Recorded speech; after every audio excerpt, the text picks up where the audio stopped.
Historically, we are the debris, forgotten faces,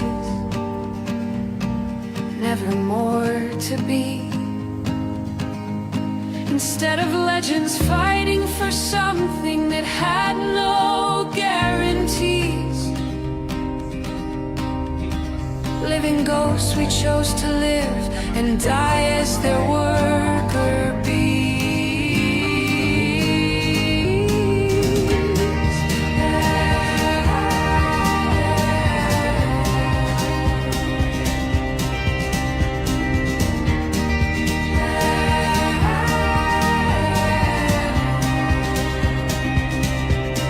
Why didn't we break out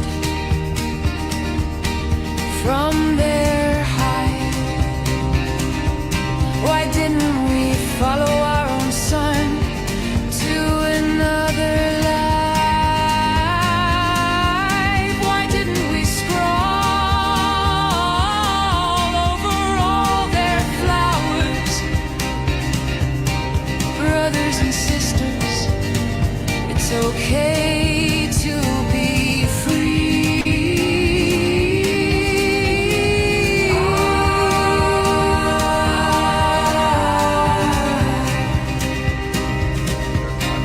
Brothers and sisters, it's time to be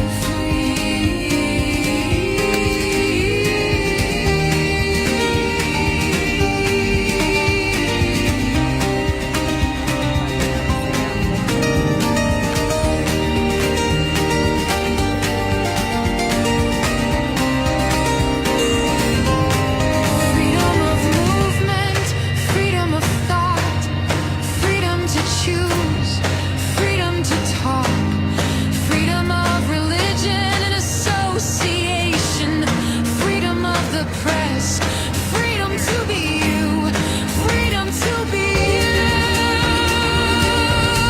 freedom to be me.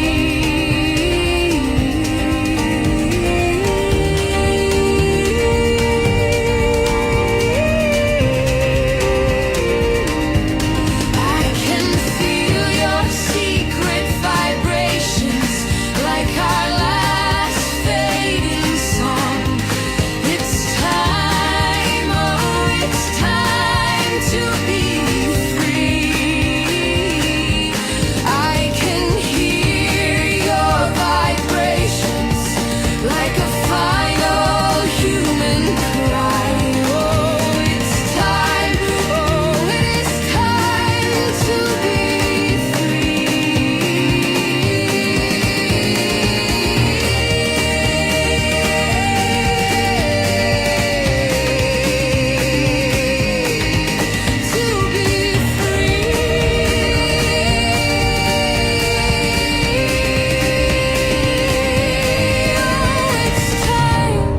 way past time to be free.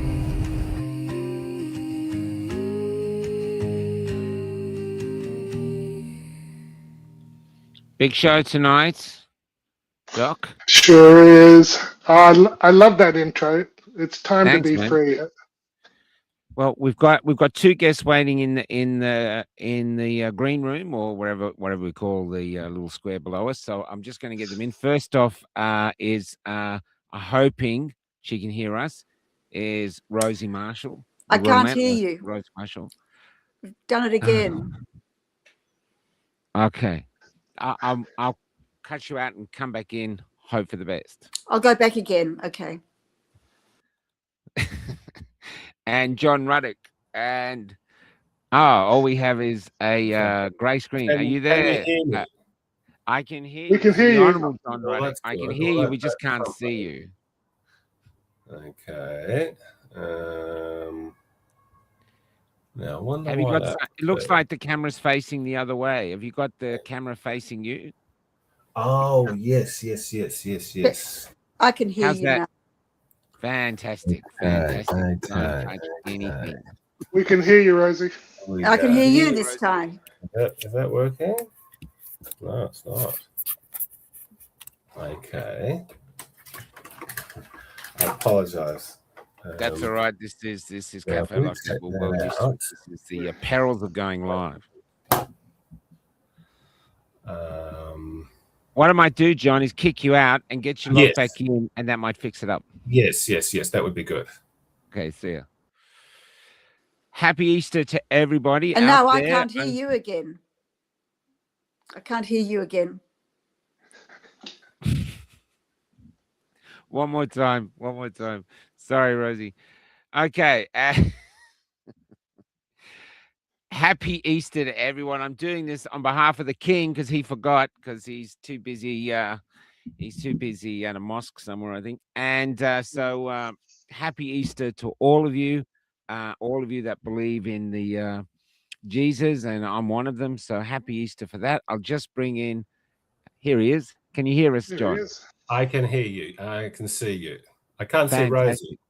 We're going to bring her in now. Hopefully she can hear us. Can you hear us, Rosie? Yes, I can hear everyone. Yay. That's great. Magic. We're going to move you all up. Magic. We got started.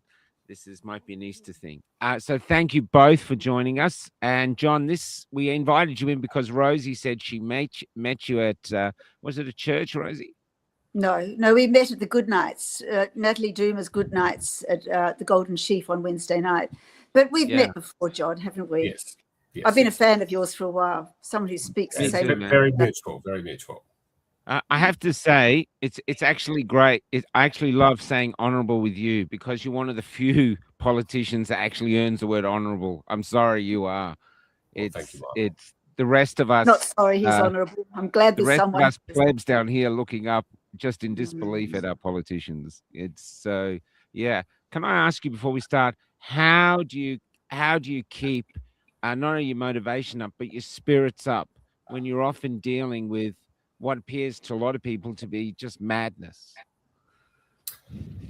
Well, look, I will say that the culture in the New South Wales Upper House, where there are lots of, there's obviously the government and the opposition, Labor and Liberal, but there's also a lot of minor voices, minor party voices. Yeah, there's us, there's legalised cannabis, there's animal justice, there's a few Greens, there's some X1 Nation, there's all sorts of type of people in there. So there is actually quite a collegial culture. So people sort of think politics is mainly about sort of bashing each other up, but there are, the upper house is full of ideologues. Okay, so even if they're in Labor or Liberal, rather than representing a lower house seat where they're basically a glorified mayor, these are people who sort of are true believers. Now, yes, look, it really is, you feel like, one little example is, okay, there was about 50 cops in New South Wales that lost their job because they didn't take the COVID vax, okay? Now, most of them have moved on and don't want to go back to the cops, but a couple of dozen do very, very much. And as soon as I got there, in my maiden speech, I said, well, look, we've got to get these COVID cops back in the job, the ones that want their job back, because, no one else has taken their ninth COVID vaccine by now. Everyone's sort of not listening to the official guidelines anymore. And I was just and I thought, well, look, it's a Labor government, it's in power, and it was a Liberal government that sacked the cops. So I thought, well, Labor's, COVID had sort of, passed by then. So I thought, well, what's the harm in giving these cops back their job because they were proven right about not taking the stupid COVID vax? But no, just absolutely stonewall. That's sort of, they just sort of, there are some subjects which are just taboo. I think they are getting worn down on the global warming, because I think the global warming stuff is getting so hard to defend. Yeah. And so, it was snowing here. It was snowing a week ago in New South Wales, and it had only been summer less than 4 weeks earlier. Okay, so where's the global warming, Al Gore? I think they are and I think lefties all around the world are starting to sort of think, gee, maybe the world's not coming to an end because of climate change. Yeah, it especially helps when Bill Gates comes out and says he doesn't believe in it anymore. That sort of thing. Yes. But when you say that, any idea why Labor won't back down? Is it are they scared of the legal repercussions from other people who lost their jobs? Well, look, on the COVID cops, we have just recently, I had been banging my head against the wall, but we had budget estimates recently, about sort of a month ago, with the police minister, but also flanked by all the top cops, including the new police commissioner. who I'd heard good reports about, that he was, not a DEI appointment. He was a pretty good old time fashioned copper. Anyway, so I asked him at budget estimates, have you thought about reinstating these cops? And he said, waffle. But then I said to him, right, I said, Commissioner, would you be prepared to meet with some of these ex-police and their families who lost their job over the COVID jab? Now, he said, yes, I'd be prepared to meet with them. And this was on the public record. So I think that we are actually Rosie was there the other night. I think that there's going to be some movement on that front. That's what I think is going to happen, but we're going to find out in the next couple of weeks. One more question, because this is what I advertised it about. And this is what Rosie brought up too. So you're trying to put a bill forward to end no jab, no play. And at the moment, there's a huge amount of people who aren't getting their children vaccinated.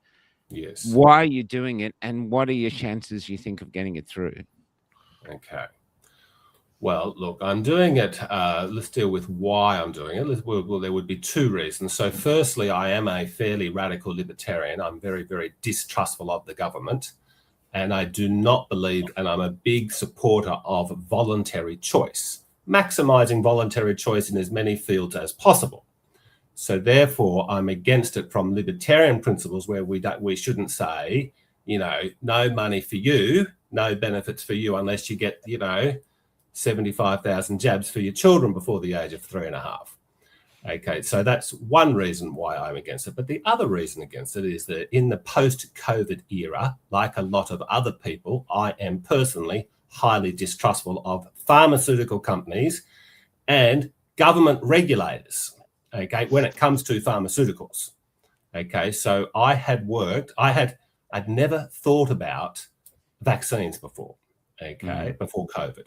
But I'll tell you how I early on jumped on when COVID, erupted, how I just immediately started saying, there's no way on God's earth I'm going to take this vax. I'll tell you how I got at that position. And pretty much I live on the North Shore of Sydney. This is teal country, okay? Most people go to private schools around here, and pretty much everybody signed up for the vax. They not only signed up for it around here, they'd get their vax and they'd put it on social media and Facebook and say, look, I just did it. I'm out here to save your grandma. That's how much they love the vax around here. Yeah, they used to say, I just took the vax, you're welcome. That's right. Used to be around their Facebook page. Thank you for reminding me. Yes.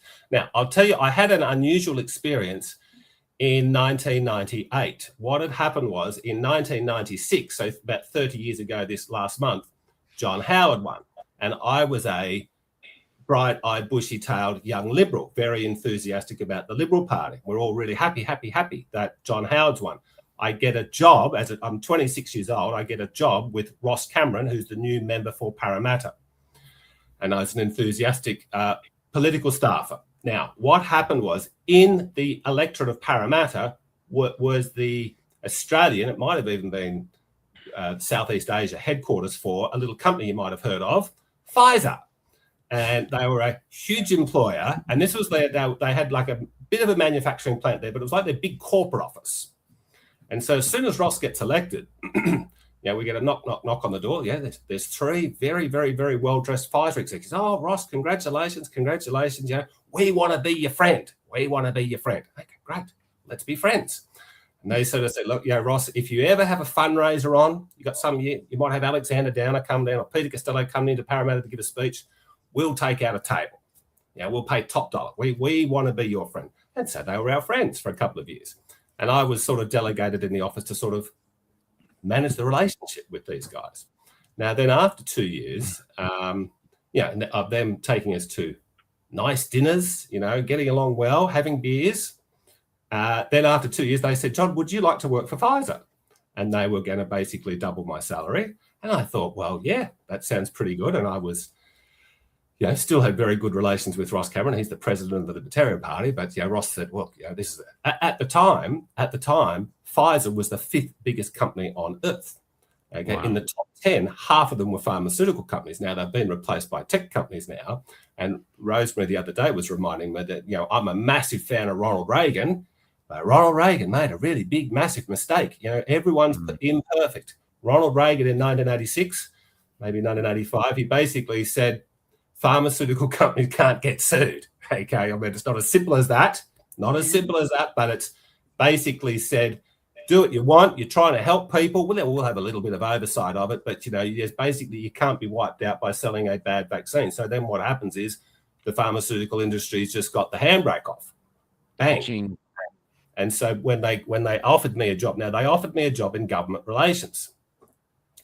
They would just, they just gear. I think they got about 25 people in government relations now. I think I was about the second or third person they employed. Now, I was a country boy, okay? I had worked on a farm on the outback for 2 years, and then I'd gone to university, and I was working for Ross, which I loved working at. Then I find myself working for a corporation with, one of the biggest companies on earth, okay? That was a total culture shock to me. On my first day, I said, okay, well, what do I do? It's grad title, government relations advisor. They said, okay, John, here's a gold Amex. I said, cool, what do I do with that? They said, okay, well, your job, John, is to go out to as many breakfasts, lunches and dinners, fundraisers, with politicians, regulators, and journalists. And, just the more you can go and sort of, be well presented and polite and respectful and interesting and sort of fly the Pfizer flag, that's your job. I thought, well, that's a pretty good job. I said, yeah. The more money you spend at restaurants and so forth, the better. I said, cool, okay. Now, and then I said to them, okay, well, I don't know much about pharmaceuticals. I studied humanities, not science at university. What do I do? And they said, okay, well, what you do is, I said, what do I say to them? When I'm talking to them for, an hour and a half over lunch, what do I talk to these people about? They said, okay, basically you just want to sort of make them have a favourable view of Pfizer. And you want to say to them, look, poor old Pfizer, every time it's noble scientists in the lab come up with 40 concept vaccines, 40 potential vaccines, for every 40, only one will ever get to market. So we've got to waste all this money on R&D, all these billions of dollars, for 39 are going to be discarded. I said, oh, well, that's interesting. Why are they discarded? They said, oh, unintended side effects. I said, okay, good. Well, I'm glad you're checking for them. Okay, then they said, and the other thing is you say it takes 10 to 15 years to go from the concept stage in the lab until it gets to market. I said, well, that's a lot of time. They said, yeah. I said, well, why so long? Same answer. Unintended side effects. So they were basically saying, look, the government's got to be nice to our industry because we put billions into R&D and often it goes nowhere. Now, occasionally, and they might look at us when we make billions and hundreds of billions out of a new drug like Viagra or whatever, we lose a lot of money. I said, okay, cool. Okay. So that was 1999. Now, just to finish off that Pfizer story, they sacked me after 5 months because I was absolutely ill-suited to being a corporate person, and also my heart wasn't. Look, I've always sort of tried to believe in sort of natural health. Okay, I'm not perfect, but I've always believed in trying to eat fresh food, and Mother Nature, is the best solution. That had been my inclination without thinking about it. Anyway, so that was 1999. Fast forward to 2000, and I saw really early on, well, this is potentially a bad flu that's killing old, very, very elderly people more than a normal winter flu would, but the rest of us should just basically get on with life. And I was publicly saying that in March 2020. And then then we get to about July 2020, lockdowns, complete psychodrama all around the world over nothing. And then I start hearing, they're working on a warp speed vaccine. And I'm already highly skeptical of all the COVID BS. And then they said, there was 4 or 5 companies working on the COVID vaccine, and it's called the warp speed vaccine. Gee, sounds great, doesn't it? Warp speed vaccine. After Pfizer told me inside the tent, don't take one after we've been testing it for 10 to 15 years. Don't take it. It could be dangerous. Now they're working on a warp speed vaccine. And there was 4 or 5 companies that said, yep, Mr. President, we're going to, for the good of the country, for the good of the world, we're going to work on the warp speed vaccine. Now it was Pfizer, AstraZeneca, and others. But you know what they all said at the beginning? They're not going to make a profit out of it. That's what they all said at the beginning. They all said they're not going to make a profit out of it. Okay, they were doing it out of the love of humanity. It was such a crisis. Okay, and then they all dropped that. But when they said at the beginning, we're not going to make a profit out of it, we're going to do it at cost. Everyone said, "Oh, thank you so much, Fabio. You're so kind." And the media couldn't stop talking. Look how benevolent this industry is. But then when they dropped it, just made no news. Of course, why'd their share price go up so much? Well, because they made a massive profit out of it. Now the share prices have gone down now, of course, but anyway. So that's so then I was involved with all the anti-lockdown protests and everything else. And during those marches, I would meet people who I'd be marching with them, and they'd say, "John, I've never taken one vaccine in my life. I've never met these people before. I'd heard these anti-vaxxers were really crazy people, okay, really sort of, wackos who, disheveled hippies that live, in the back blocks of Murwillumbah." Well, when I met these people with my own eyes, they all had one thing in common: really, really healthy. But regardless, sometimes I met them when they were 70, sometimes I met when they were 17, and they were really healthy. Now, is that because they've never taken a vaccine in their life? Might be. It might also just be they've just been health-focused people, but we should have some curiosity. Maybe it is because they're not taking the vaccine. And this is what I've noticed after being in the Parliament for 3 years, is that there's zero curiosity amongst the government health authorities about this small little group of people who've never taken a vax. Now, that's a magnificent case study. Now, let's put COVID aside, but I think that before COVID, I'm guessing about 0.5% of people in New South Wales, for whatever reason, had never taken one vaccine in their life. About 0.5%. People on the show might know better than I do, but I think that's roughly accurate. Well, that's 40, 50,000 people. Okay, well, why doesn't the Department of Health have some curiosity, or the Minister for Health saying, okay, well, look, there's some people who haven't taken a vaccine for 30 years. Let's get them in. Let's do their blood samples. What's their health records like? Are they dying of cancer? Are they getting allergies as much as other people? Are they getting the flu as much as other people? How are you, Rosemary? Can you hear me? All right. Well, we'll just wait for John to come back. I don't know what happened there. But that was fascinating. I can hear John. I can hear John. I can't hear John. Oh, yeah, I can't. Keep going. Got me now, Michael? Michael. No. Okay, Rosie and Paul can hear me. I can correct? hear you. Yep. Can you hear me, Michael? I was in the middle of this really great rant. It was. It was a great rant. It was a great rant. You were talking about that, the lack of curiosity. Yes. Of unvaccinated, and there have been studies. There's Dr. Paul Thomas in the US. He published a cohort of unvaccinated children in his practice, and there was significant difference between the unvaccinated and the vaccinated children. And of course, we've got the inconvenient study. The vaccinated children had a cognitive ADHD, autism, atopy, asthma, seizures, basically a whole range of chronic illness.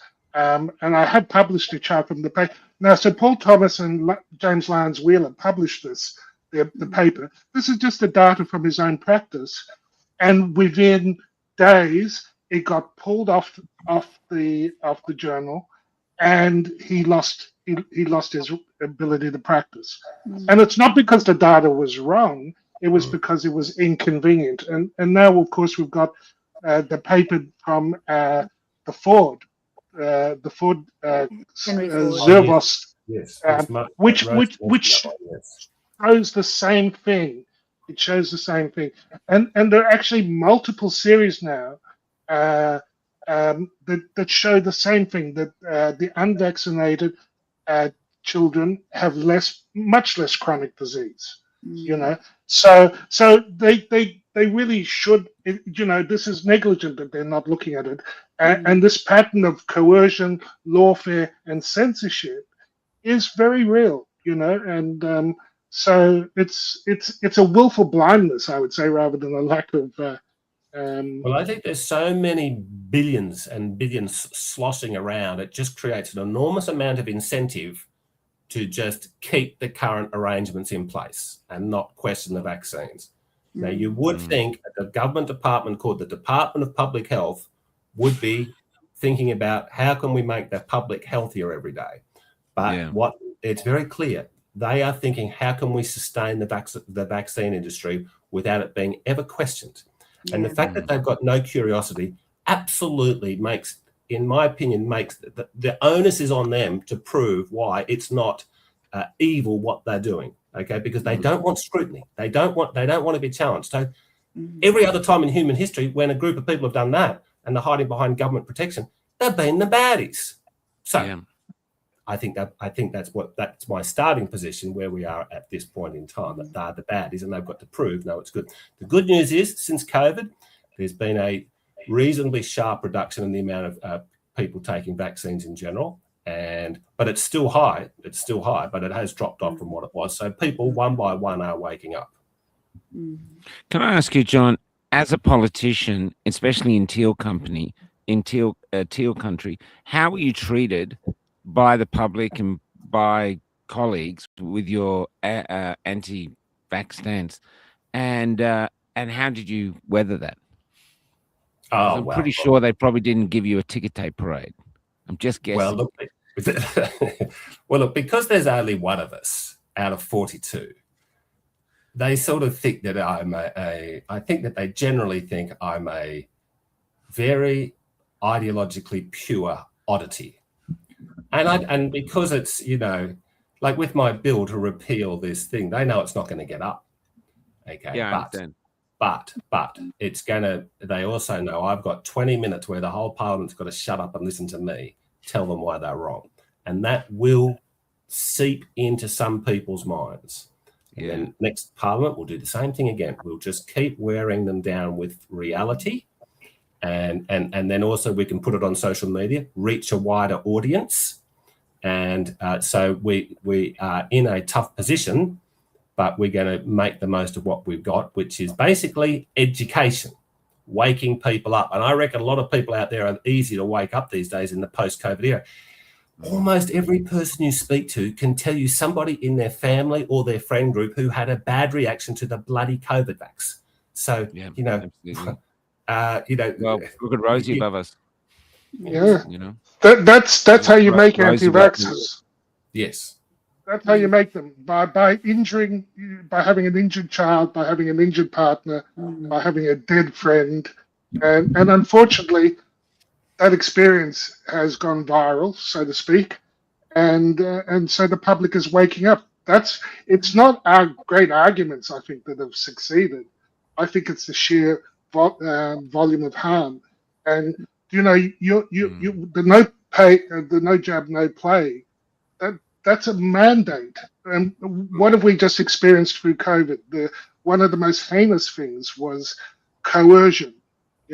Coercion nullifies informed consent, and the state is still engaging in coercion when it comes to the childhood vaccines. It's as simple, to me, it's as simple as that. It's an ethical problem. It's not even whether they work, whether they're responsible largely for the huge chronic health pandemic, especially in the US, but also in Australia.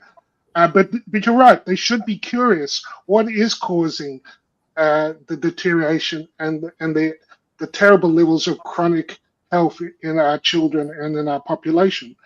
So to me, it's ethical before it's a scientific discussion, and it's a form of. And after COVID, I don't think we should have any truck with the government mandating any sort of health procedure.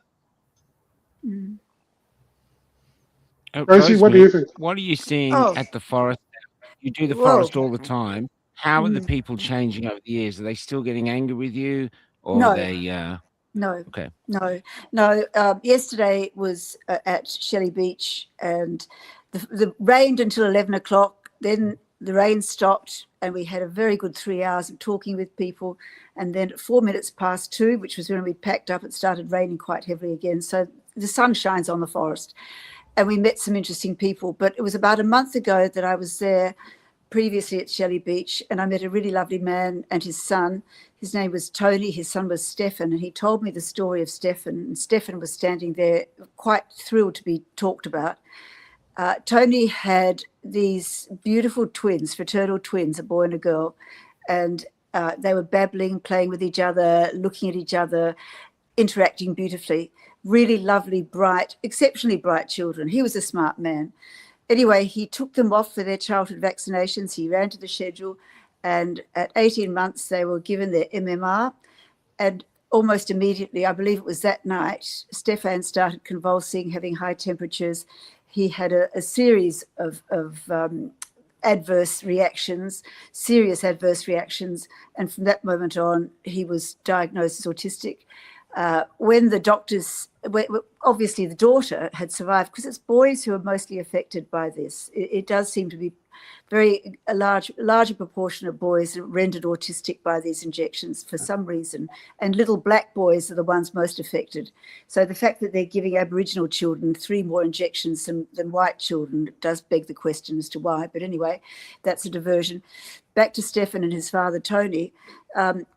There's a video of them on my social media, but it was very touching because Stefan kept saying, but I'm doing really well now, Dad, aren't I? And, I had a bit of a chat with Stefan during the conversation, but he was very badly affected. And I said to Stefan, are you angry about what happened to you? And he said, yes, I am angry. The father was very kind and very philosophical and very encouraging of Stefan to speak up. But the strangest thing, I mean, this whole forest experience has been such a unique experience. Having done that interview, my husband and I left for home again, and we stopped off in Mona Vale to do a bit of shopping before we went home. And on my way back to the car, I came across a young woman with a very, very new baby. She was breastfeeding the baby while she stood at a playground on our way back to the car. And I said to her, what a gorgeous baby. And I told her about the experience that we've had of a very, very severe injury of a baby in our family. And I said to her, look, I hope you don't mind me telling you about this, but I just want to warn you, you've got a beautiful child. She said, oh, don't worry. We didn't take any of the vaccinations. And I said, oh, that makes my day. But then she said, but I'm really worried about measles because all the mothers in the mothers group keep talking about measles and how frightened they are. And I said, well, it was only 2 hours ago I spoke to someone whose son was injured by the measles vaccine. I'm going to show you the video and you can draw your own conclusions. So I showed her the video and we hugged and she said, well, now I know what to do. So, it's one by one we're seeing this. But, the most shocking thing about these terrible injuries is the medical profession. I swear that anyone medical, with the exception of current present company, the minute you mention anything, like any whisper of looking at vaccines, it's almost like a bucket drops over their head and they won't listen, they won't see, they won't even consider a conversation about it. But in this instance of the little one that was very severely injured, it was at 5 months, the baby got the DTP and the meningococcal one thrown on top, which is quite relevant considering they've got this so-called outbreak in the UK at the moment. And this little one had a cardiac arrest. And the hospital said, oh, no, it's absolutely nothing to do with the vaccine, even though it happened within hours. And they said, next time, when you want the next round of vaccinations, we'll have the cardiac trolley next to the child. I mean, unimaginable. So, and that isn't unique. Virtually every parent you speak to, well, without exception, in fact, with COVID and everything, I mean, it'd only be about 1 in 50 people gets any recognition from anyone medical that the consequences of these vaccines, be they childhood or COVID, have anything to do with the vaccine. It's all just one big coincidence. And as for the TGA, I spoke to someone. I went to church on Friday, on Good Friday. Just in the congregation, there were 2 people there who were very badly injured. And one of them, David, who you'll find the interview again on my social media, David said to me his doctor would not admit to his condition being from the vaccine. He nearly lost his eye and he lost months of work and his life has turned completely upside down. He's still not right. But he said the doctor would not put her name to his condition, but she was happy to submit his medical details to the TGA. That was 4 years ago, and he has not even had so much as a thank you for your email response. Shocking. Yes, incredible. Can I go back to John for a sec? John, it seems to me like, let's move aside from vaccines, whether they're good or bad, right? Let's push that aside. Surely the question of no jab, no play is choice, freedom of choice. And this little baby comes out of the womb into this world where it's going to spend so much time. and straight away it's jabbed. It has no choice, you know, and then it gets the next ones. So it has no choice whatsoever. And if there are consequences, it lives with them. And society just goes, we don't know what caused it, even if we did, you know, because the evidence is pretty substantial that it's caused by vaccines. Why don't people care so much about choice? I know you're a libertarian. I really sort of lean towards you. That's what my whole stance really is freedom of choice. You should, your body, your choice. And why doesn't that sort of resonate with people, do you think? I think that there has been this very successful brainwashing campaign going on for a long time, like 50 years, maybe more. There's so much money at stake. And that means, and these pharmaceutical companies are not owned by individuals; they're owned by like there's not dominant shareholders. You know, it's not like somebody like a Kerry Packer figure owns 50% of Pfizer.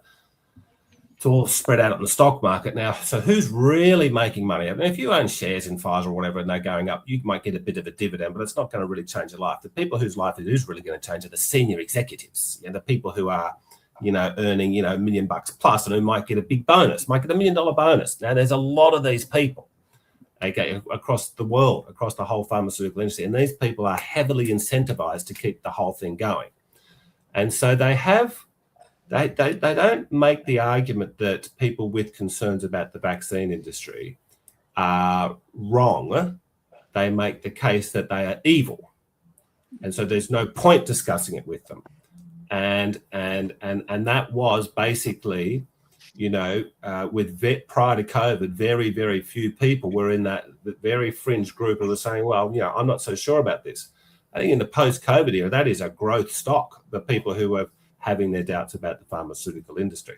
But it's the brainwashing. Okay, so if you're a politician, I've worked out that they've really got two, there's some ideologues in there, but most of them have really got two objectives on their mind. One is to get re-elected, and then the other is to move up in the pecking order in the parliament.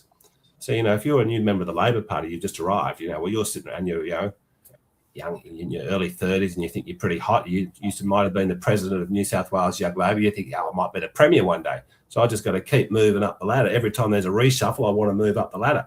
And how do you get rewarded by moving up the ladder? Being a good boy or girl, being very deferential to the system. Okay, not sort of going out and speaking about wacky things. So when someone comes along to you and says, I think the COVID vax might have been too rushed and maybe people are getting sick, they're not looking at it and saying, well, I wonder if that's true or not. They're thinking, okay, well, if I champion that cause, that's going to hurt my promotions. So I'm not interested in having a discussion with you. That's where we're at. Now, what we're trying to reverse with this current bill is we're trying to reverse what happened in 2017, no jab, no play. Now, prior to that, what was the arrangement? Prior to that, if you were a parent, you want to send your little, Johnny or Mary down to the local childcare centre, and, you were asked to provide a vaccine schedule for them at the preschool, whatever. But you could sign a form saying I am a conscientious objector. So you might have been an objector for health reasons or for religious reasons or for whatever reasons. But there was what you weren't being lazy. You would, and some parents were in that category. But there were. I'm in that category. Right. We did that. Yeah. And you didn't have to explain why. Is that correct, Michael? No. You just said, right. Tick the box, I'm a conscientious objector. We got ripped apart by a doctor. He was so furious. When we came back next time, he apologized. But, and my ex-partner was the really driving force behind it. And he tore her to shreds, but she wouldn't back down. And she was unvaccinated. She'd never had a vaccine either. She's one of the rare people. So, I was more like, why won't we do it? Because I was in part of the brainwash. I never questioned it. Why should I? These are scientists. These are governments. They're there to care for us. Why would they put something onto us that was poisonous into our children? How could they? They're human beings. So that's what stops a lot of people going, they've got kids too. But then you realize money has a big sway. Anyway, sorry, John, keep going. Well, so now what they Malcolm Turnbull, a lot of bad things started with Malcolm Turnbull. But while he was the Prime Minister, they brought this in. Now these policies are state-based policies, but Malcolm Turnbull championed it. Then all the states had to ratify it. So a Liberal government in New South Wales ratified it. Now, it was about basically taking out the conscientious objector get out clause. And it was also about sort of, there were, not the world's not best parents were just sort of, they probably had an intention to vaccinate their kid. They didn't get around to it. They've turned up at the childcare and the childcare says, okay, look, your kid can't come, but go and get them vaxxed, and then they can come. And that category of parent will say, okay, cool, I'll be back next week after they've had their vax. Okay. But what we have done is we have now removed the conscientious objective, of which there's a lot more people these days. Now, what this has seen is there's been a big rise, and I just hope it keeps growing. Homeschooling. Why homeschooling? Well, then you can set your own vax policy. That's one part of it. And I don't think there's much of a vax policy at most of these homeschooling events. So what we're going to do is we're going to try and get it reversed. Now, sometimes if we can get either the Liberal Party or the Labor Party to agree to one of our, bold bills, then we've got a hope of getting it up. But I can't see any hope of the Labor Party or the Liberal Party agreeing with this motion. So, but we're going to, it's given me an opportunity to come on shows like this and to speak with your audience about that's right. Why Your seed planting. Your seed planting. Your seed planting. Right. And you're in a position to plant seeds of people we can't reach, which is it's a really important place. It's a really if we're important going to goal. really overturn this thing in the next 10 years, which is very much what the goal is, we have to get the message out there. We have to get the message out there in an intelligent way to make it, and who can argue against it? I mean, have we seen since there has been a big drop off in the amount of people kids taking vaccines? Okay, look, I think it's gone from about 95% to about 85%. Okay, and the media's calling this a crisis. Now, still a lot of people getting vaccines, but there's an increasing number who aren't. Now, those figures are very rough if anyone's taking those, so double check it. But that's in the vicinity of that. Okay, well, look, why don't we see how they're going? How are these kids going who haven't taken the vax? Okay, great idea. Now I'm not. I think I asked Kerry Chand at Budget Estimates. I said, what have we got any curiosity in this? The head of the Department of Health. All I got is just waffle. They're not interested. Yeah, Kerry Chan, she's an interesting thing. Can I just move to one other subject though? Because you are such a libertarian, how are you dealing with the attacks on freedom of speech, especially by New South Wales? And now we've got in Queensland, you can't sing Johnny Farnham's song, from the river to the sea. I mean, we're in insane territory. How do you deal with it as a libertarian? Well, look, it's extremely frightening. You can think you're a free country. You can think then you just do a few little tweaks to free speech, and then before you know it, you can fall off the cliff very, very quickly. And the Americans got it right. When they wrote their constitution and they put in a Bill of Rights, and they originally wrote the Constitution, which was about how the federal government was going to work, had the presidency, everything. Okay, that was just going for a couple of years. This is in about 1788. At the same time, the First Fleet turned up in here in Sydney Harbour. Then about 2 years later, the sort of the libertarian-minded founding fathers said, "Oh, look, we've just created this big government. We need to put some handbrakes on it because these things can get a bit out of control." This was Thomas Jefferson and Benjamin. I'm not sure if Benjamin. Good people, they're really good people. Okay, and that was called the Bill of Rights, and they had amended the Constitution to those 10 amendments. Now, the first amendment is the Congress. So we've just created this big, powerful thing called the Congress, but they've said absolutely not. The Congress cannot pass any law that prohibits what the people can say. So now that's a very and why has America been such a creative and dynamic country? Now, sure, you can write 50 books about the problems of America. Okay, but you can also write a lot more books about the success of America. How are the four of us people talking tonight?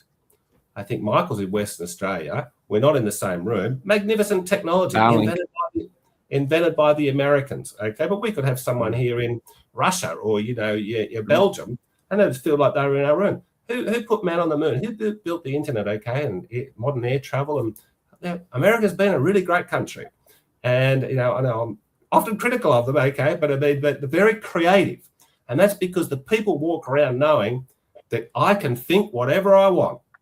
Yeah, I can say whatever I want, and the government will not shut me up, and that just encourages innovation and dynamism, and it's so sacred. And what we're seeing now, it's almost every week Parliament sits. Chris Minns has thought up a whole new range of restricting free speech, and it always starts. This is how they get people on board with it. They say, "Wow, we believe in free speech, but we've got to stamp down on the Nazis." And everyone's like, "Oh, we all hate the Nazis. There's not many of them. Yeah, okay. Let's make an exception to our free speech over that." And then it's pedophiles, and then it's terrorists. Okay. So they get people on board with the big three most evil groups of people on the planet. Okay. And then they say, "Oh, well, we need these laws. We need these laws." Okay. But then they bring those laws in and they affect everybody else. Okay. And Great Britain, 10,000 door knocks a year over social media posts. This is, they don't do that in Russia and China. Well, they do it, but they don't do it as much in Britain. And Chris Minns has just sent over a delegation to Britain and to Germany to learn best practice in policing hate. And he's got all the laws in place now for door knocks. So they should send the Melbourne police, because they've had a lot of experience of beating up grandmothers, and that's what they'll be arresting at home when they go around to fake, because some grandmother has put on Facebook post something about whatever, the reality of what's happening in the UK. If there's people out there on a Sunday night, Easter Sunday, watching Cafe Lockout, you are a prime target to get a door knock at some point over social media. Okay. Now, and I would like to make two appeals to the people who could be in that category one day. In fact, I'd like to put a challenge out to people. If you haven't had a door knock from the police in the next 3 years over a social media post, you're not trying hard enough. But hopefully we can stop it. Because when it starts, if it starts, I think it will. They've got the apparatus in place. But if it does start, I'd encourage everyone. And it happens at 5:30 in the morning. They want to catch you, wake you up, put you off guard, so you open your mouth. Two important things. Number one, start filming it. It's going to be great social media, and it will get it out there, and it will make other people feel confident they can do it, and it'll embarrass the police, and it'll embarrass Chris Minns. So number one, start filming. And number two, shut your mouth. Confirm your name, be polite, and just say, "I prefer to talk to my solicitor before I talk to you," or say, "I'm exercising my right to silence." But just confirm your name, and do not let them in the house. If they always say, "Can we come into your house?" They want to come into your house just to sort of, threaten you a bit more. Say, "Well, have you got a search warrant?" Now, 90% of the time, they won't have a search warrant if it's just over a social media post. But if they don't say, "No, I don't consent to that, so please no," and they can't go in. No. And that's the importance of filming it. What's that? Sorry. The importance of filming it is if they can't come back and say that you let them in. No, you have to film it. This is so important. In fact, if there's two people, they get everybody filming it. You want to film it to make them look like the Gestapo goons that they are. Make them feel ashamed of what they're doing at the street level and at the political level and at the police commissioner level. Make them ashamed. Now, if you go out there and you start using the F word and the C word, you're bad PR for us. Now, you will be good PR for us if you're nice and polite.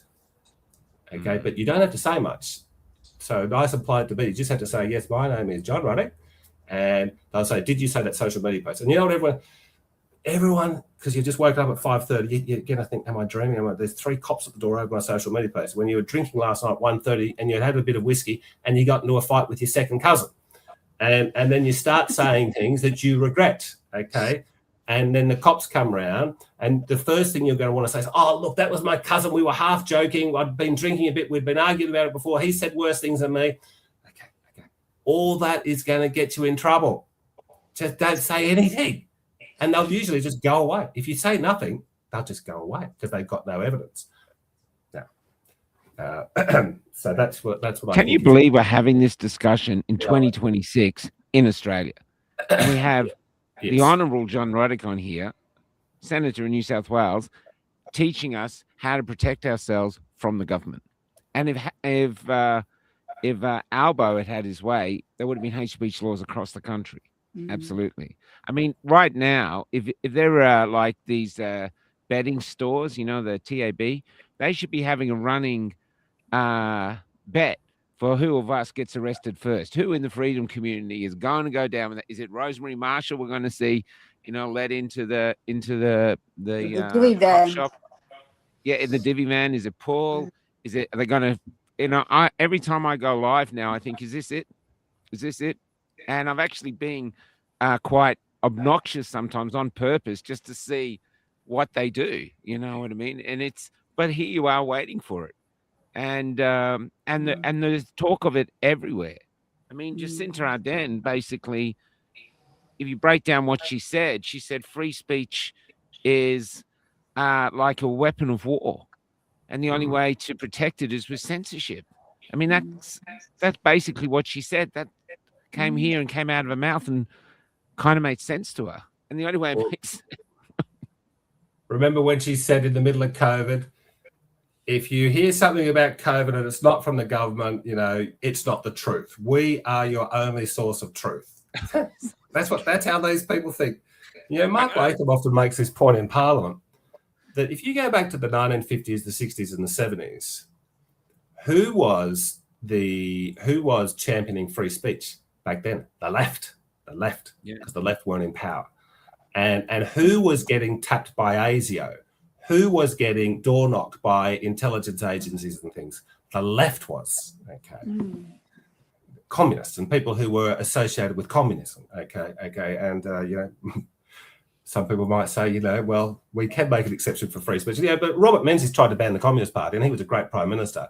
But, you know, in his twilight, after he retired, he wrote a very good book called Afternoon Light, and he said, I've got 2 regrets. One of his regrets was trying to ban the Communist Party. So people in power will always think and find ways to justify, you know, centering down free speech.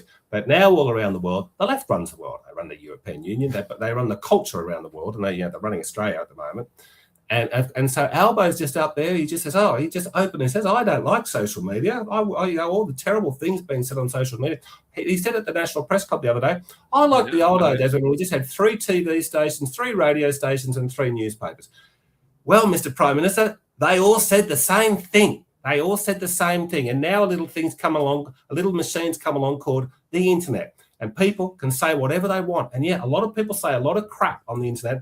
But if you just put everything out there, if everyone can have their say, over time, truth will rise. If we just have a free market in ideas. And this is what the internet is providing. And this is why people like Albanese and others do not like the internet. He also said recently that anyone who votes for One Nation wants to go back in time, something like that. They want to go back. We're never going back in time. And then he comes out, he wants to go back in time. You know? Yeah. Can I ask you, Rosie, every time you go live now, and you do great work, Rosie, you simply do great work. Every time you go live, does it go in your head, this could get me done? No, never think about it. No, even when I was just reminded from this conversation of when we were outside the ABC. I'd love to go outside the ABC again, because I've misquoted something in one of my little videos, which I've taken down now, where it was about this recent admission on their part that a very small of 1% of people have been injured by the COVID injections. And unfortunately, I actually said, 1%, which of course would be 1 in 100. And after I'd taken it down, I actually thought, well, that's probably just about the number. But I was just thinking about the time outside the ABC where the journalists were all hiding inside, hoping that they wouldn't be attacked by a grandmother in a pink raincoat, or, you know, any of the other septuagenarians who are outside. And a policeman came up to me and he said to me, are you in charge? And I said, oh, no, we're all pretty equal here. And then he said, oh, well, can I have your name and phone number? And I just gave him a bit of a smile, a squeeze on his arm, very familiar, and said, look, I don't give my phone number and name to strange men, sorry. And he smiled and he laughed and he said, oh, well, just don't get in the way of the people on the pavement. I said, oh, no, I wouldn't do that. And that was the end of it. I actually think they're probably embarrassed by all that nonsense. That whole day was really, honestly, it was comic, wasn't it? Yeah, we had a protest. Oh, sorry, go ahead, Paul. They were cowering. in their offices. They were terrified. They were terrified of these grandmothers, and and they were taking the back exit of the building to keep away from us. But you know, it was an incredible day actually, because we had the forest there with the, and at first one of the security guys started pulling these sticks out of the ground, and we had to convince him no garden is being harmed by these tiny bamboo sticks, and the team of the forest did a great job talking him down, which is glad, because I was starting to get a bit irritated at what he was doing. And then later on, I see him walking around and actually looking at the forest and at the pictures and the vignettes. So it was an incredible day. But the ABC staff, they such cowards, you know, and such misrepresentation of who was outside and why we were outside. And such misrepresentation of the numbers of people damaged. I mean, just yesterday at the forest, I don't think I could count up how many people said that they'd had shocking reactions. One of the saddest ones yesterday was a very elderly couple who came up and was showing a lot of interest in the flags. And it turned out that they had a daughter who spent the last 5 years bedridden. And it just makes me so angry when I hear of, well, I would say we heard probably about 10 or 12 people yesterday who've been badly hurt. And then to think that the ABC aerially says, oh, it's just a small fraction of 1%. And they showed 2 people whose injuries have been shocking, absolutely terrible. But, you know, the same sort of injuries that many people who are in the forest have suffered as well. And no one's paying any attention. But I do think that it's the childhood vaccine we have to pay attention to now, because the numbers of children now that are getting damaged is just off the scale. And I just had a look at the at the schedule again, because they keep changing it. The latest number is that there are 41 injections given to children before they reach 4 and 44 to Aboriginal children. But I think the thing that shocked me the most was looking at what they do to 6-week-old babies and 4-month-old babies. They give both 6 weeks and 4 months, they get 8 injections. And they're the DTP, Hep B, polio, Haemophilus influenza B, pneumococcal, rotavirus, and meningococcal for Aboriginal children. And you know they only get a small amount of grace before they're assaulted with the next lot. So I just really want us to make sure that we're all aware of the suffering that these children are having. And there's no question that there's a huge amount of inflammation that results in them being injected with that much poison. So I'm really grateful that John is wanting to hear about this, and I'm really hoping that we can get somewhere. You only need one trip on the Vax bus and meeting these parents who've said they've spent 47 years changing their daughter's nappy to make you think their lives have been destroyed.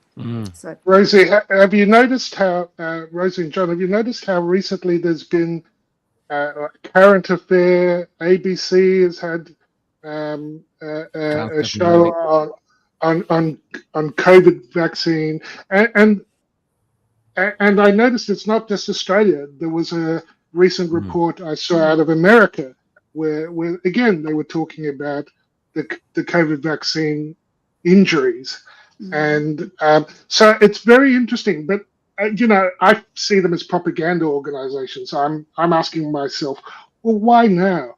Why now are they suddenly talking about? Can I answer that, Paul? When you're ready. Go on.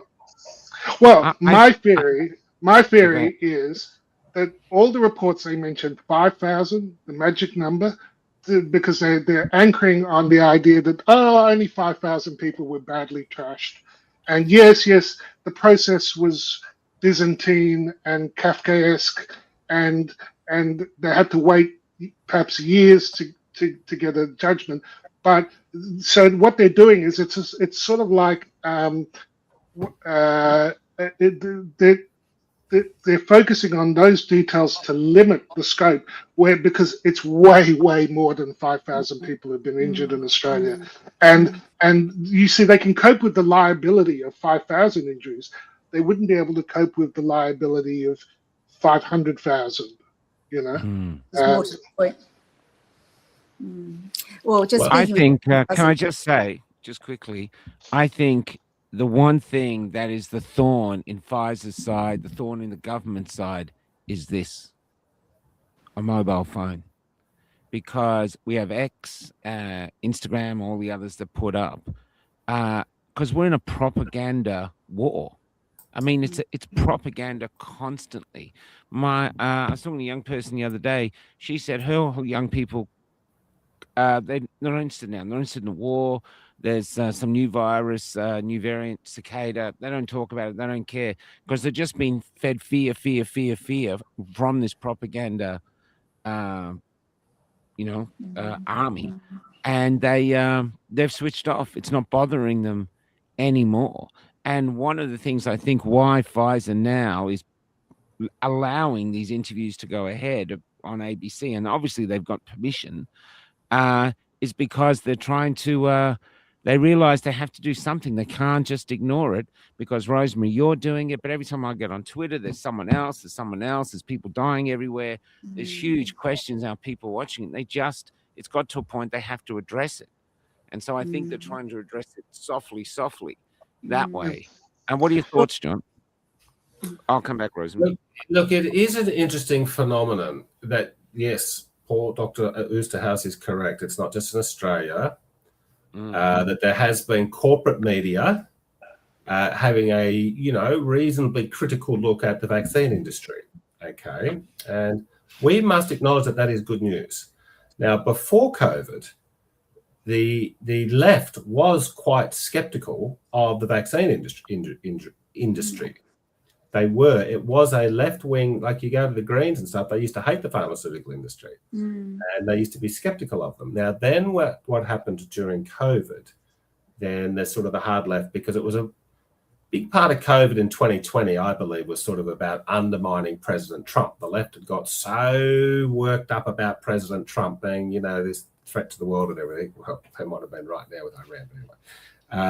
But the hysteria of COVID, there'd already been, an impeachment. The left are deranged now about Trump, but they were a lot more deranged in his first term. And I think just that whole environment, and so it was very much the left loved COVID mania and the vaccine stuff. Now, I think what's happened in the years since COVID is that I think some people in positions of power and corporate media and others are maybe starting to get a little bit angry, a little bit cranky at the lies that they were told. Well, you saw Kyle Sandilands this week. Did you see that? Now he was paid to make the big vax baby. That he was, and about 3 months later, he was out there saying, take the vax, and he's getting paid a lot of money. And then about 3 months later, he got COVID. And he said on his air, because he's pretty sort of frank talker, sort of speaks his mind. He said, gee, they paid us all that money to make that COVID vax. And here I took all the vax, and I've got COVID. Gee, this is way back then. He was already being a good boy back then. Now he's come out and he's hardcore. So, no, I think some people, and people, when they have been lied to and they sincerely believe that lie, well, they're going to start to get cranky. So it's up to people like us to keep the pressure up. We should be thankful and grateful when the corporate media starts to take an interest in vaccine injuries, regardless of what the motive is. We should be saying, well, that's good. We need to have a discussion about this. Do you know, John, do you know how that happened, John? Jackie Dundee was outside the federal court. She was there with Rod Carleton and Dr. Beverly Pierce, who was wrongfully dismissed over the COVID vaccine. So she was pushing the constitutional rights of Australians, and she saw this palaver of meat press outside, and she decided to sort of photobomb it, and she said to them, "You guys." You're not, when Carl made those comments about people being injured and how you shouldn't mandate and it was wrong and that he was misled, she said to them, you guys should be reporting this. Did they report it? No. They just said, our press conference with Carl was set upon by by anti-vaxxers. So it wasn't the media reporting it. It was the alternative media that reported it. And it was serendipity because she was out there saying, guys, we're pushing for your rights. And why isn't the media reporting on these constitutional issues that we're fighting for? So just a note That's about very that. interesting. Yeah, I did not know Zoltan. that background. Zoltan is the name of the man that got Carl. He's a friend of mine. And I just want to say to everyone watching, there he is under pressure, all these people around him, and he got really calm. He was really respectful to Kyle, or whatever his name is, and he got him to say what he did. And I think it's a huge applause under pressure. And he showed that anti-vaxxers were not all these mad guys yelling and screaming this. He was actually just trying to make a point. I thought it was one of the greatest moments of the last few years, actually, to be honest. It's been very good. Before we go on, while we've got John here, there's so much to go on. I know about COVID, but a lot of people are telling us now. I did a walk in the streets that they're over the COVID issue now. They want to talk about the war and the cost of living. So could we just move on to that while we just have John here, if that's okay? Because what are your thoughts, John? There's a lot of people who are pro-Trump, but now we have this war, which has also exposed the shortfallings of our government, that we have no fuel reserves. Even though we're standing on oceans of oil, we're up to shit, to basically. How is that going in Parliament with you? And then I'll go to Rosemary. Is she picking any, and even Paul, how are they picking that up where you are? Because in Perth, a lot of people are very concerned. But how's it from you, John, in Parliament? Well, look, Trump came down the golden escalator in June 2015, and I was pretty much on the Trump train before. I've been around right-wing people in the Liberal Party and media for 30 years. And I was saying, I love Trump. This is in 2015, okay? And I stuck with Trump. I was loyal to Trump. And I loved Trump. And I thought Trump was a magnificent president in his first term. Dealt a very difficult hand. I thought he was, handcuffed, and they were, saying he was illegitimate and all this stuff, and he'd stolen it, Russiagate. And he got us into no new wars in his first term, and he made the economy go good. Now, then I believe he had the election stolen from him in 2020, and I believe it's a really legendary comeback. After looking like he's going to get it, they kept trying to arrest him, and I think he's a good man. He's got a good family, and I loved his agenda that he got elected on last time. He was the Doge. This is what the Libertarians really loved about Trump. He said he was going to halve the size of the government. He was talking at one point about getting rid of income tax. So he was going to, the Department of Government and Efficiency, he said, we've got Elon Musk and Vivek Ramaswamy, we're going to halve the size of the government, and we're going to do all these great things, no more wars. Now, then after he got elected when he in this current term, I think Trump has now suffered hubris. I think he now thinks he's a Roman emperor. And I now think that he's just become a megalomaniac, and his family is making squillions. And this did not happen in the first term. There's about 30 people in the Trump family, when you're taking the cousins and the uncles and the aunts and the grandkids now, they're all business people, and they're all out there, whether they're selling handbags or skyscrapers or whatever. And I don't like it at all. And after the Venezuelan success, and look, from a military point of view, it was a success. But I said at the time, I don't like this, because now it's going to embolden Trump to do more things like this on the global stage. Okay, and now he's gone into Iran. Now, I think there were better ways to deal with Iran, and now this is a absolute mess. And this is everyone's a loser out of this. The Gulf states are all getting smashed up. Innocent people are getting killed. All around, every human being on the planet, having to suffer from the higher fuel.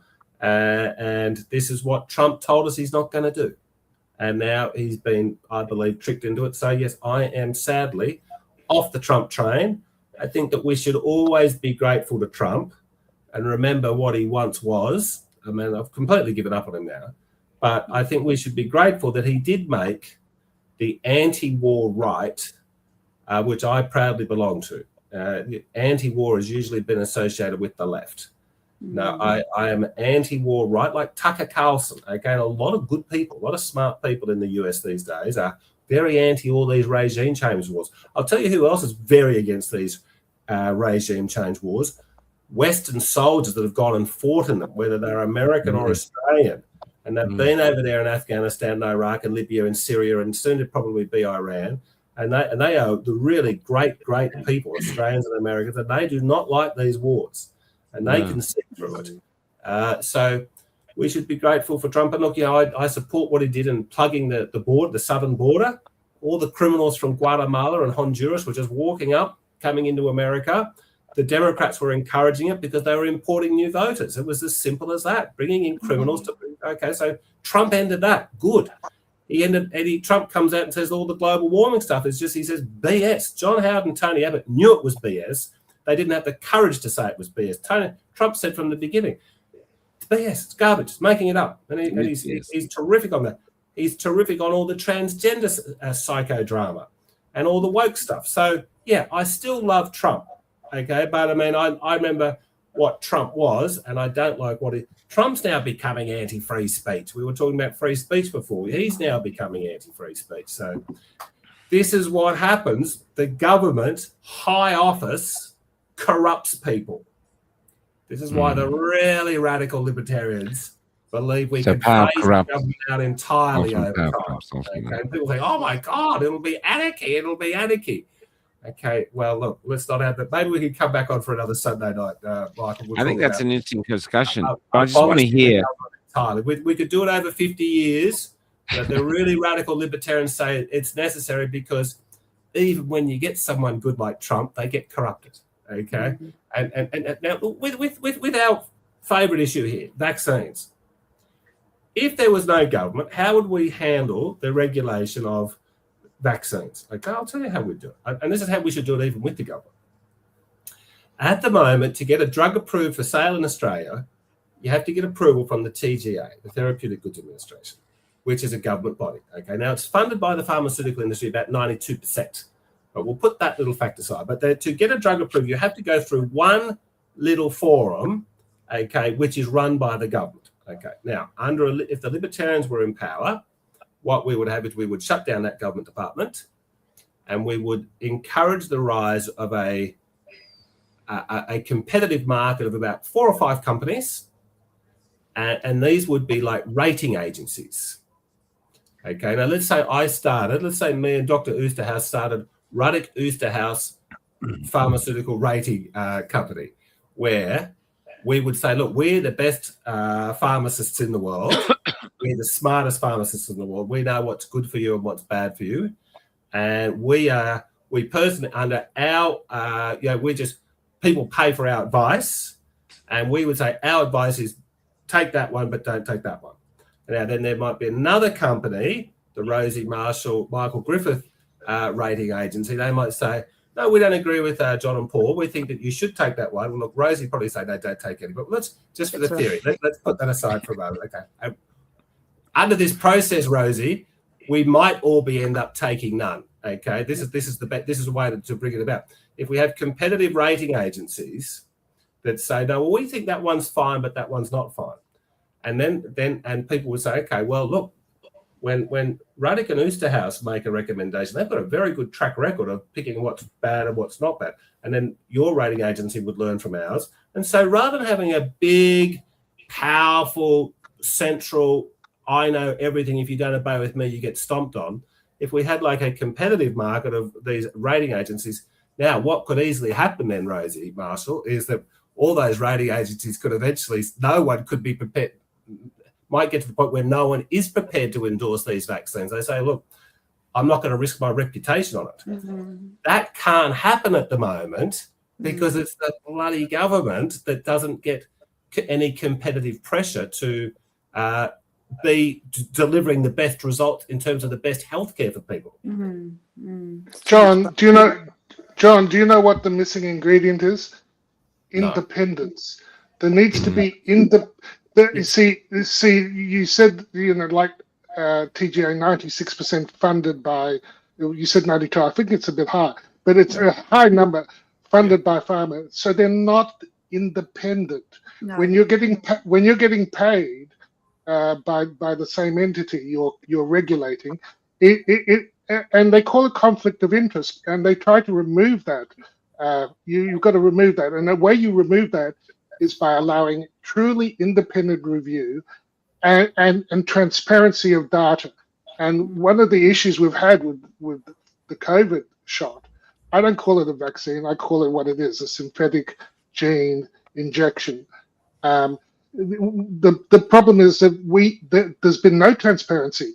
They're pushing data which is in some cases synthetic, as in AI generated, and they say, just trust me, bro.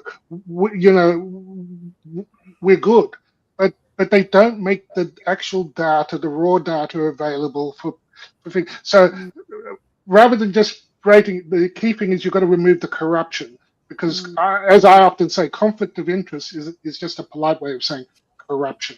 We have to get the corruption out. Now, Paul, what would happen here is, okay, so a lot of people take your view.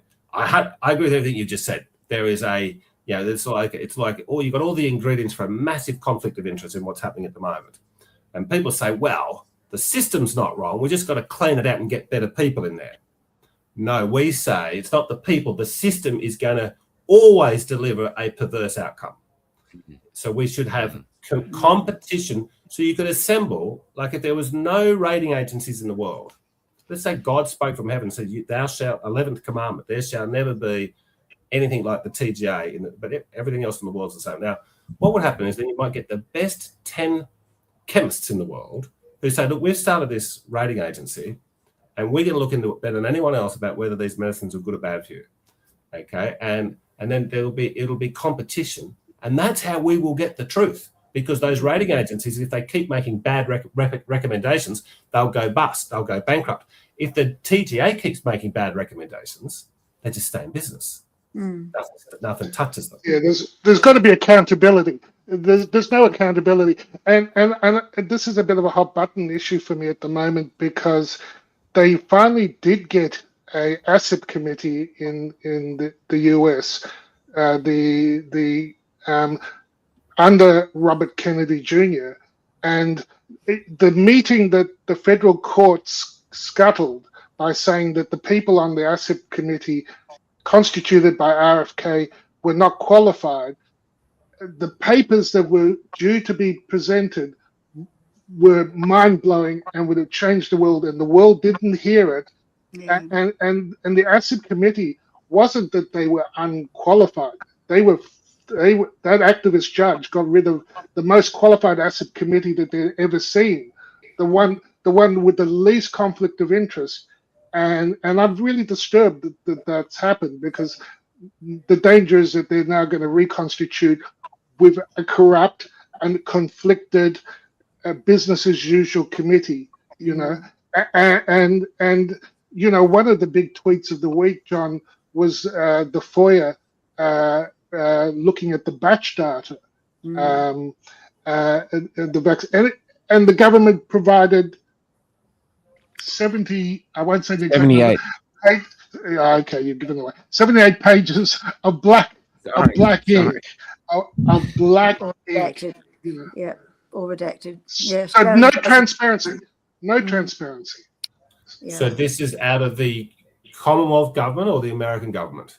No, this was a TGA FOIA, and one of the things that I said that it was completely redacted, but actually there were a few numbers and letters here and there representing batches, and then all the data about them was redacted.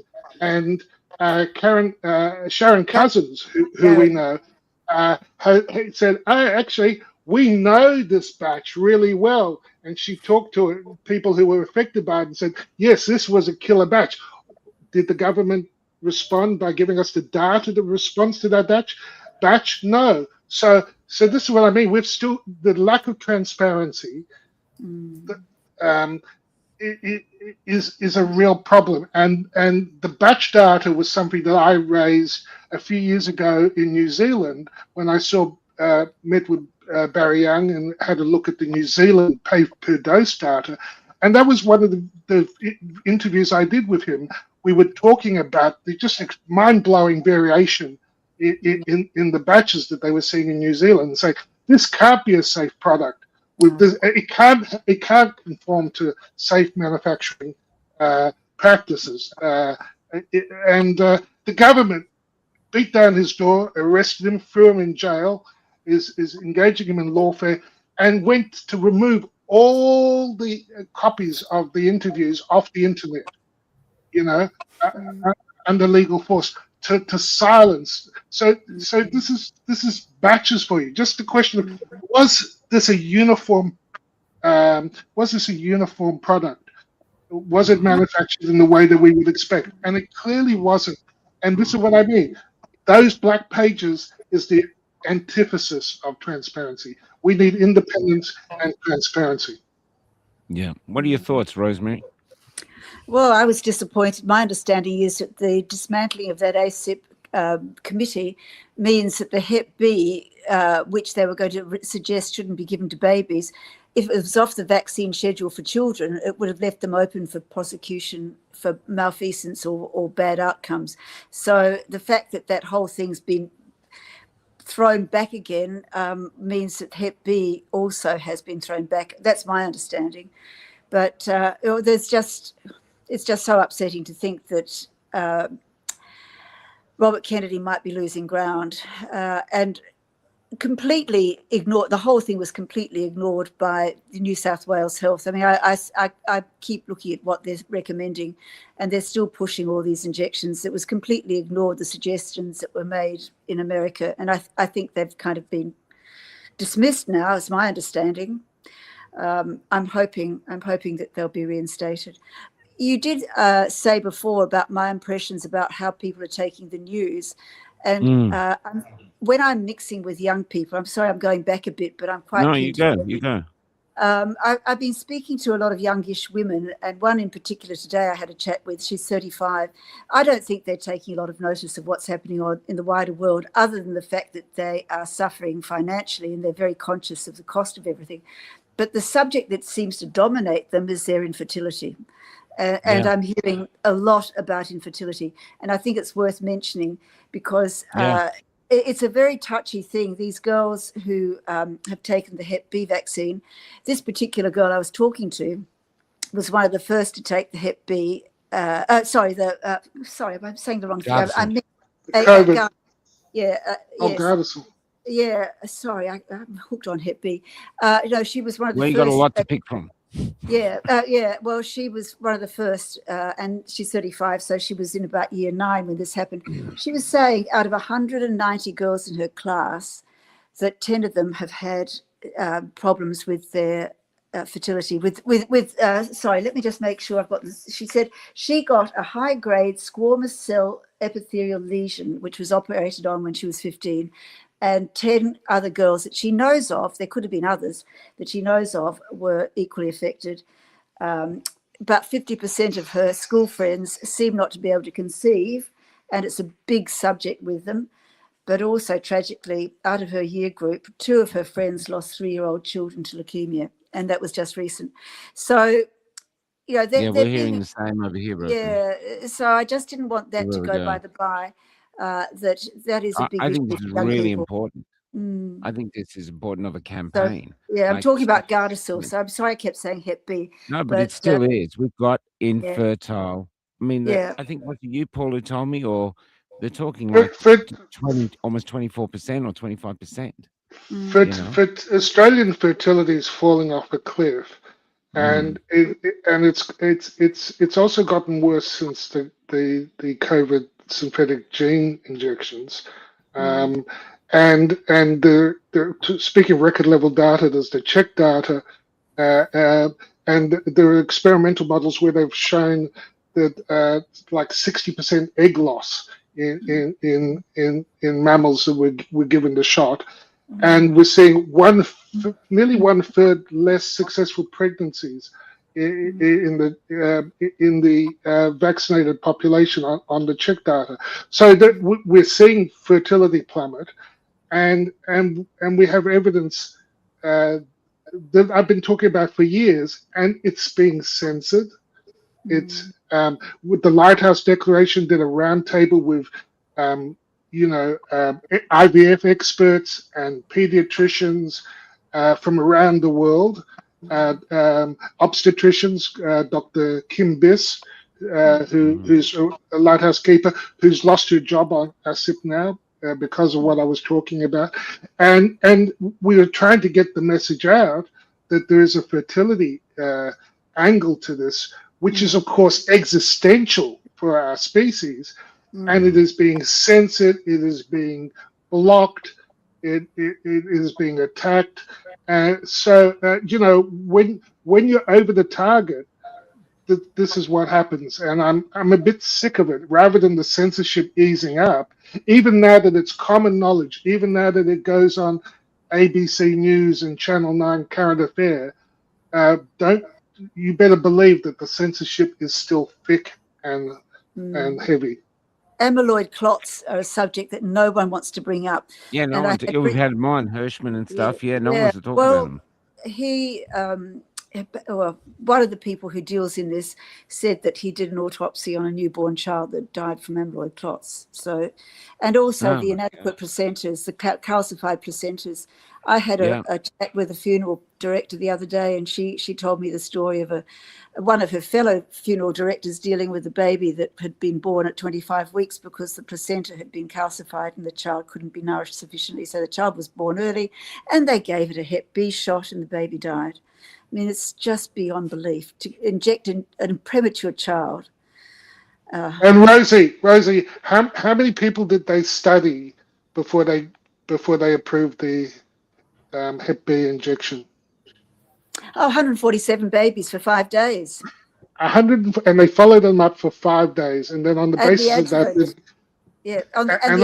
of that, the adjuvant that they put in most of these injections, because both Gardasil and Hep B have got quite a lot of aluminium in them.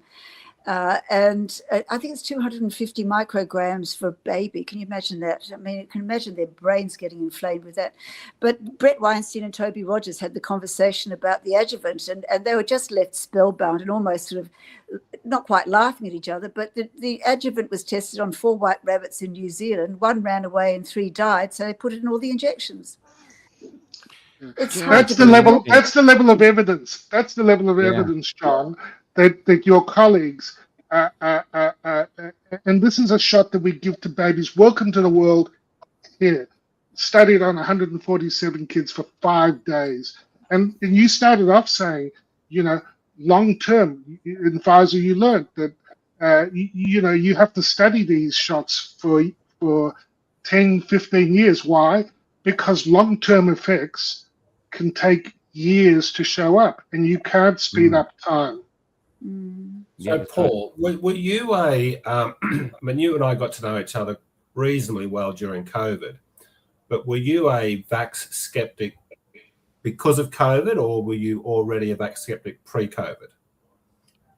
I was pretty naive. I accepted vaccines, but about 5 years before COVID, they put up a sign on the operating theatre door one day saying, you must get this year's flu shot, or you have to wear a mask around patients for the next 12 months.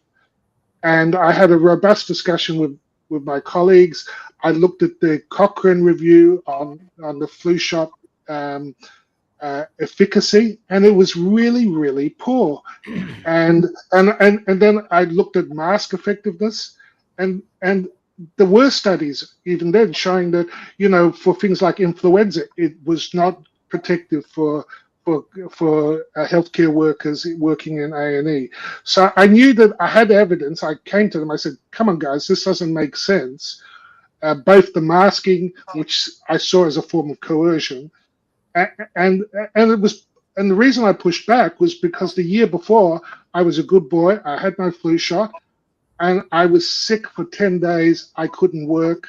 And then 4 weeks later, I had the worst flu. Immediately after the shot. Yeah. And then 4 weeks later, I had a flu-like illness, which was, again, the worst flu I'd ever had. And so the year later, when I saw that sign on the operating theatre door, I thought, no, I'm going to do some research. I'm going to push back. And they listened. But but then COVID came, and there was no more listening. It's our way or the highway, you know. So,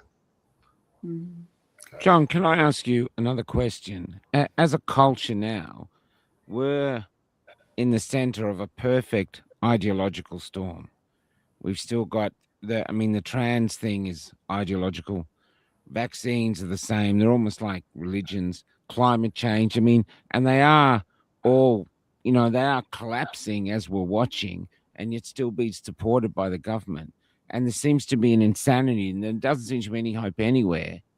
But in Argentina, there's another man who we never hear anything about, and that's Javier. How do you say his? Yeah, Javier Milei.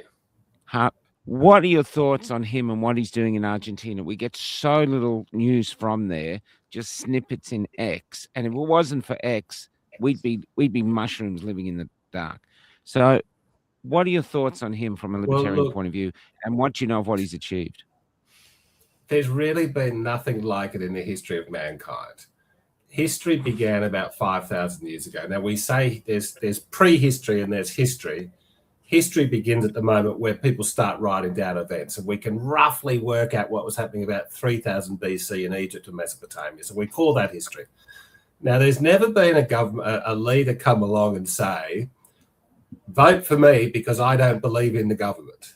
Okay, so he's like, Ronald Reagan, Margaret Thatcher were basically good leaders, and most libertarians have a reasonably favourable view of them.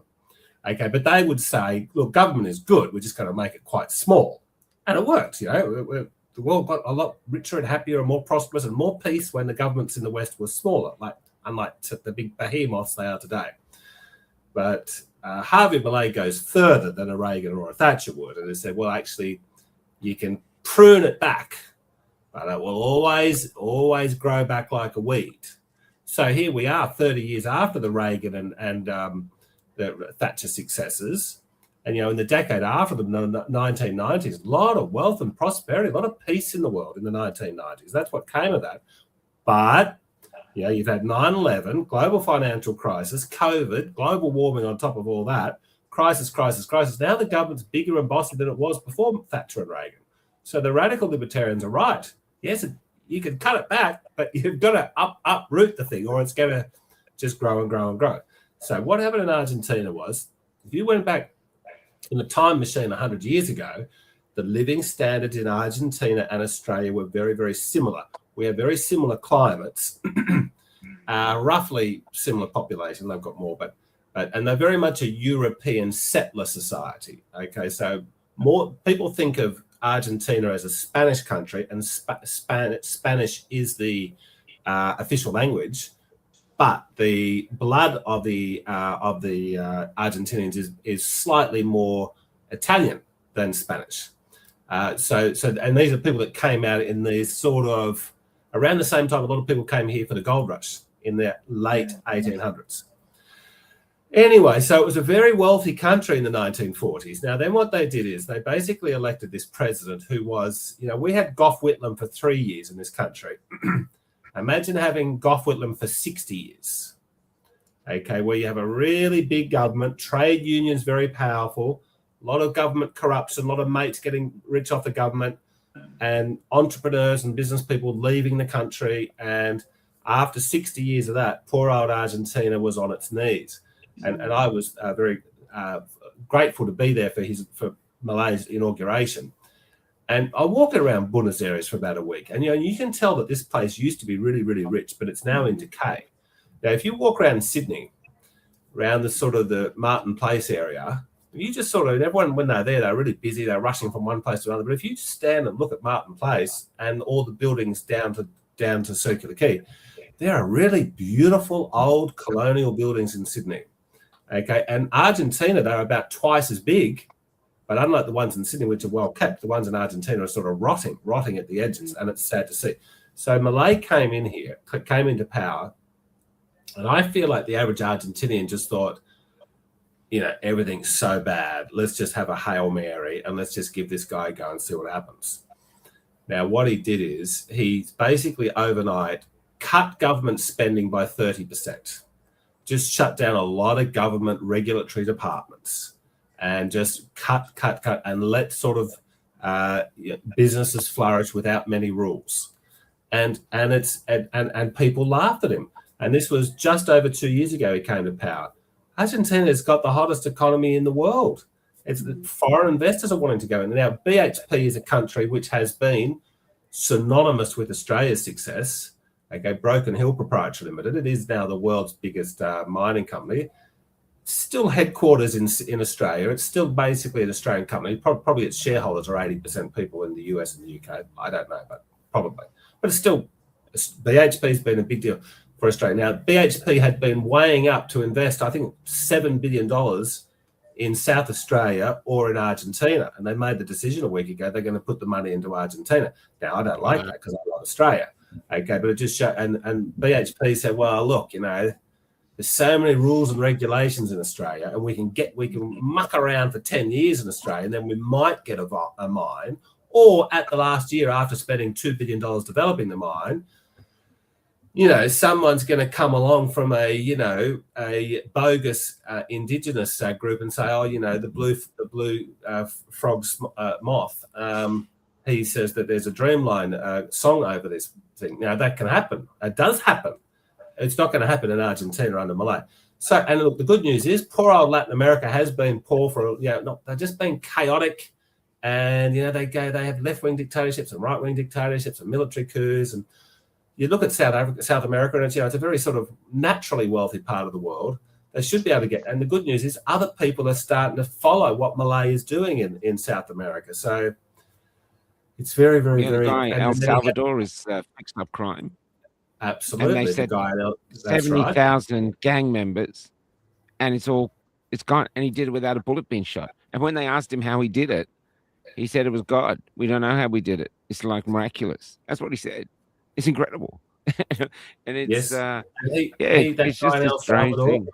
He's slashing the government as well. Unless you're a criminal, then you feel the full force. You feel the full force of the state if you're a criminal in El Salvador. Yeah. But now people tell me, I mean, no one would have ever thought to have gone for a holiday to El Salvador 5 years ago because they had the highest murder capital rate in the world or something.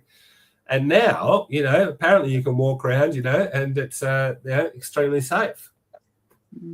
Well, going back to what you said about Argentina, where the old buildings in Sydney were well maintained, in Argentina they weren't. If you want to see a country that was wealthy and now these beautiful old buildings aren't maintained, go, if you can afford the fuel, go for a drive in regional Victoria, regional anywhere, and you come. They have these, even Broken Hill, you just got these old pubs, these old big buildings. They're just sitting there, up for lease, falling apart, covered in spider webs. We're here now.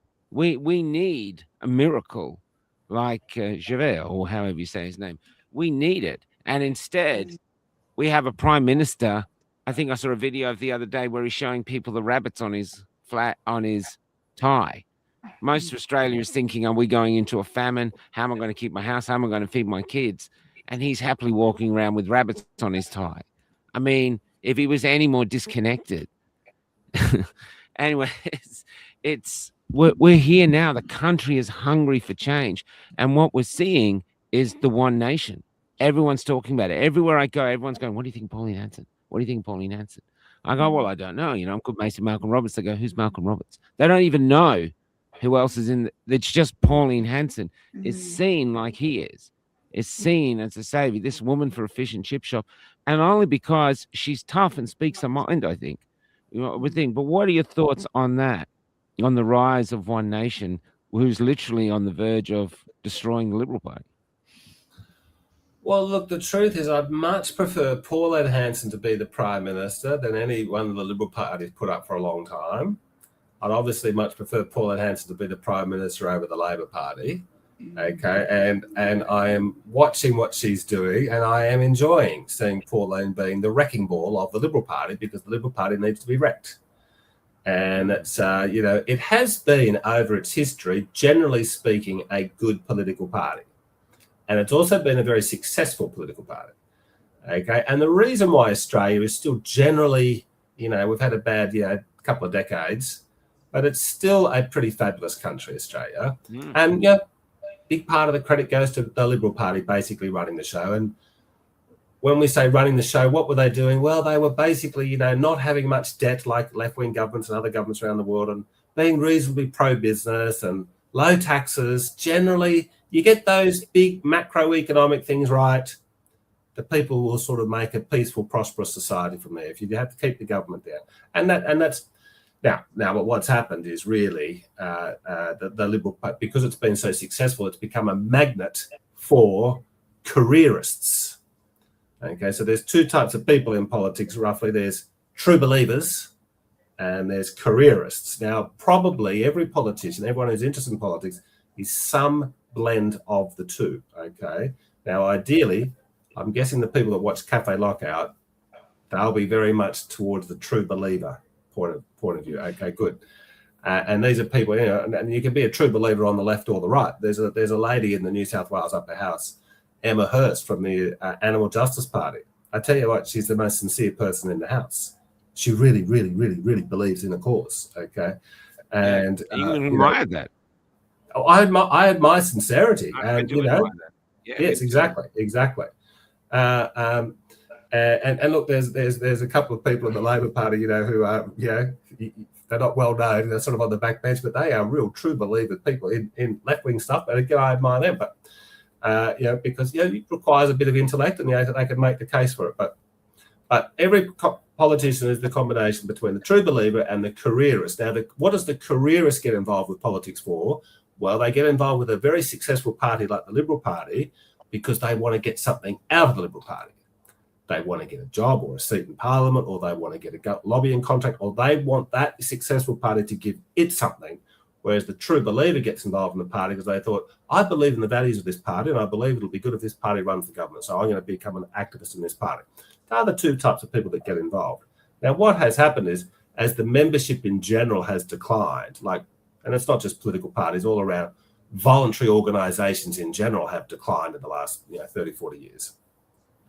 So we end up with quite a small membership in a party like the Liberal Party or the Labor Party, a small membership, and it's dominated by careerists. Now, those careerists will say anything to get ahead. So if the Sydney Morning Herald says, oh, well, we've got to all believe in transgender and climate change and 15,000 vaxxers before the age of 20, if that's what's the cool thing to be said, then that's what they will say. Well, the Liberal Party must believe in this stuff, okay? They're just making it up because they just want to say what you need to say to get ahead. And those people have run the Liberal Party. So this is why they haven't stood for anything. And now the Liberal Party is in this diabolical situation where they've got the Teals, cutting their grass from the left, dragging them to the left. And now they've got the right-wing One Nation people dragging them to the right. And because they don't stand for anything in the first place, they just don't know what to do. And there's no good answer here.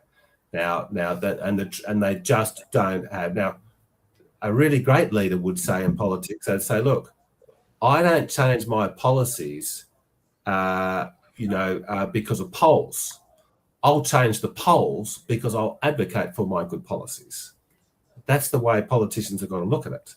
But most of the politicians just look at the polls and say, what do I think? Well, I think what the polls tell me to think.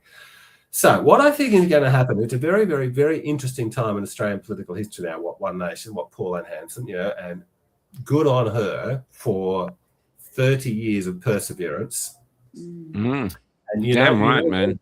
I've got an interesting little story, which I don't know if I've said this publicly, but what happened was, as I mentioned before, I was working for Ross Cameron. And Pauline also got elected in 1996 in the big John Howard wave. She got elected as an independent, but it still said Liberal on the ballot. John Howard disendorsed her over some woke stuff. Okay. Anyway, so Hanson gets elected, and she was quite a phenomenon before she got elected on talkback radio in Australia. People were saying, oh, John Howard was wrong to disendorse that Liberal. Pauline Hanson, and she was on the Alan Jones show and the John Laws show and the Stan Simonet show. And I'd take it quite an interest in it. I thought she's pretty cool. Now then, the first thing you do in Parliament, you can't really speak in Parliament. You can vote in Parliament, but you can't speak in Parliament until you've given your maiden speech. It's where you sort of introduce yourself to the Parliament and to the wider world. Okay. and Pauline didn't give hers for some time, and I bumped into her twice, just didn't, because there's these long corridors there, and I'm walking past her, and I'd say, Pauline, I'm really looking forward to your maiden speech. I'm certain I said that to her twice. I might have said it to her 4 times, but I definitely said it to her twice. I'm sure she wouldn't remember. Okay. But this is when she was barely known. Now, then about 4 months after that Parliament began, it was like 5 o'clock in the afternoon, and I'm walking back to Ross Cameron's office, and I just happened to walk past the main chamber of the House of Representatives, and the public gallery is chock-a-block. And I thought, that's unusual, 4 o'clock in the afternoon. Usually there might be 30 people there, but it's just jam-packed. So I poked my head in there just to have a sticky beak. And Joe Hockey, who just got elected, was giving his maiden speech. Now, Joe Hockey was the North Shore boy, captain of the school, captain of the rugby team, young New South Wales young Liberal president, federal young Liberal president, gets a beautiful North Shore seat at the age of 29. He's absolutely convinced he's on his way to be the Prime Minister. Okay.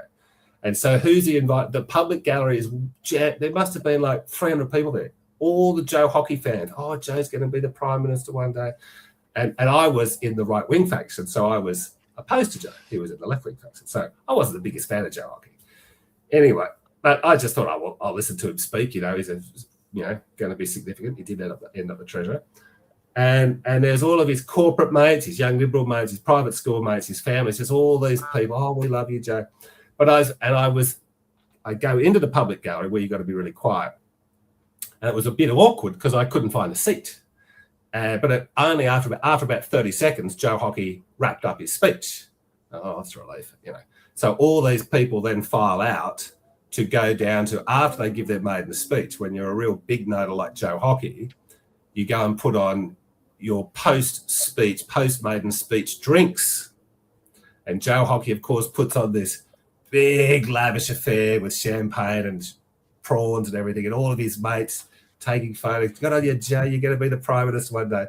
Now, so all of his mates, all of his young Liberal left-wing mates are leaving the public gallery, and I'm leaving the public gallery. But then I hear the Speaker say, and I now call the member for Oxley, and I remind the House that this is her maiden speech, and we ask that she be allowed to speak without interruption. And I thought to myself, oh, hang on, member for Oxley. Oh, that's that Pauline Hanson. So I did a U-turn and I went and sat down in the chamber. Now, no one had come to Canberra that day to watch Joe Hockey's maiden speech and Pauline Hanson's maiden speech. So the entire public gallery was empty, except for me. Oh, my God. And sadly, and there was only about 8 other members of Parliament there watching her. It had been full when Joe was there, but people, she's just an independent. She'll only be here for one term. And so now, unfortunately, I was so close to her, I was immediately above her. And so I actually couldn't see her. I could hear her, but she was like right underneath. Okay. So I heard this explosive speech. And Ross Cameron had been one of the MPs in the office. In the Parliament listening. So I went back to my office. I said, man, did you hear that? He said, yeah, I heard that. That was a big deal. And Ross said, let's go around and say hello to her. I said, cool. So we went round to Pauline's office. And she did not know that she had just dropped a nuclear bomb. Okay, she had just, and because she was fairly new to politics. And she's sitting there with one staff member and a little bottle of wine. And she just thought it was another day in the office. And me and Ross came around and said, congratulations, Joe. That was a pretty big deal that you just did it. Now then, I hope I haven't bored you with this little story, but the last little thing I said, what happened then is I looked out the window from Pauline's office down to the lawn, the parliamentary lawn downstairs, and what was happening down there? The hockey party. There's all these people getting drunk on the champagne and we love you, Joe, and everything, right? And I remember thinking, here's Joe out there who all the experts say is going to be the Prime Minister one day. And look, he did end up the treasurer. Okay, and the US ambassador, so he was on his way. But I remember thinking, gee, this little independent sitting here who doesn't know what she's done right now, she might end up being a bigger deal than that big noter downstairs. And so I've really been sort of cheering her on, from then. Okay, what was the nuclear bomb? Sorry to be. What was that? What was it in the speech that you said that you called the nuclear bomb? Oh, well, she said we are being swamped by Asians. She said about 25 controversial things. That was the biggie. Yeah, we are being swamped that was by the big Asians. one. That's the Yeah. biggie. And then, look, Australia just sort of went into this hysteria for 2 years about Pauline. And it was a very, very big deal. Okay, now look, so here she is. You know, she's 70. Now, look, she's in good shape. She's in good shape physically and mentally, you know. And so people say, oh, well, she's going to retire at some point. I don't see it happening soon. Trump's 80 and he's still going. I'm 71 and I'm still going. Well, and you're looking fantastic. Rosemary. We want, you know, I want to be president of the Rosie for a century fan club. We need more Rosie Marshall in the world. Yeah, we do. We do. So I think what's going to happen there's going to be chaos on the right here for 5 to 10 years, and we're probably, you know, Labor governments. I'm sorry to say, everybody. I just think this is going to be a battle now between One Nation and the Liberals and the Nationals. Now, she's got the polling momentum. She's getting good personnel involved. Corey Bernardi, fantastic. Barnaby, fantastic. Other people are signing up, bringing it credibility. Okay, great. But it's got a lot of passion behind it. Now, the Liberal Party is an old institution, still going to have a lot of sort of, you know, momentum that's sort of hard to slow down because it's an old thing. Now, it could easily conk out here. I do believe what can happen at the end of this is that we should have a big, broad tent on the right, probably just call it the Conservative Party, and it should be very, very democratic. The members should be voting for who the parliamentary leader is. Like, there should be 300,000 people voting, not a little party room. This is what they do in Canada. It's, to a large extent, they do it in the UK now. When they have a vacancy for the Prime Minister or the Leader of the Opposition in Canada, all the major political parties, they have like a month-long process. Sometimes it goes for 5 months. They have TV debates. There might be 5 people getting up there and saying, you know, vote for me if you're a member of the Conservative Party because I want to be the leader, because I want to, you know, do blah, blah, blah. And people say, no, vote for me. And I just think that's how we can really turn the country around. I think the Liberal Party is still like a 19th century organisation about how it elects its leaders and its candidates. So that's you know, I'm enjoying the drama. You know, John, my soft spot for Pauline Hanson comes from when we were on the in front of Parliament House, and there were hundreds of thousands of Australians there marching on Canberra, saying mandates were wrong, and no one should lose a job. She was the only politician I saw come out of that building in all those days. I saw her personally. You know, every other politician hid away in that building with hundreds of thousands of Aussie constituents standing just a few feet away. But she was out there, so I cut her some slack for that. Look, I think Pauline has got very good instincts. She doesn't, you know, she's never said that she's Albert Einstein, the intellectual, but she's a bit like Trump, actually. She's just sort of, you know, has a good sense about what's right and what's wrong. And I think that's what people pick up. And there's lots of Indians and Asians that love her. So all the people they say, oh, she's racist, the ones that she's racist against actually want her in because they know what their country's like.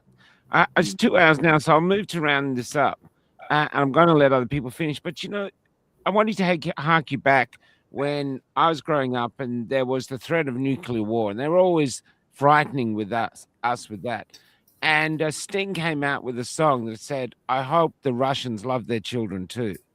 Yes. And in this vaccine debate that we have, there was a question here, or a statement here from Jason Cornick. It said, "G'day, Jason. Tonight on the news, 1 in 3 children have allergies now." And he says, when we went to school, no one had allergies, but now they have allergies. You've got children now, you're told, don't take peanut butter to school, you could kill a kid. Like, what? So we have all these children who are sick. We have myocarditis, pericarditis. We have all these issues. Rosemary isn't a total ambassador of that, the Vax bus. We have real issues, and we have people pushing it. No, it's a miracle. It's a miracle. But you've got to say at some point, and this with all the ideological things that we're facing, that surely the way through now is value. What do we value as a nation the most? And surely, if we're not valuing the health of our children, then surely we're going to be floundering through everything that's coming if we don't have a core value. And surely the value should be, because right at the moment we're leaving. I asked Rennick this in a question that went just uber viral. People were sending it to me going, have you seen this? I go, yeah, I did it. And I asked him, is there any way we can pay off the $1 trillion debt in our lifetime so we're not leaving it to our children? That was the question. And I'll let you find the answer for this. But the thing is, this is it.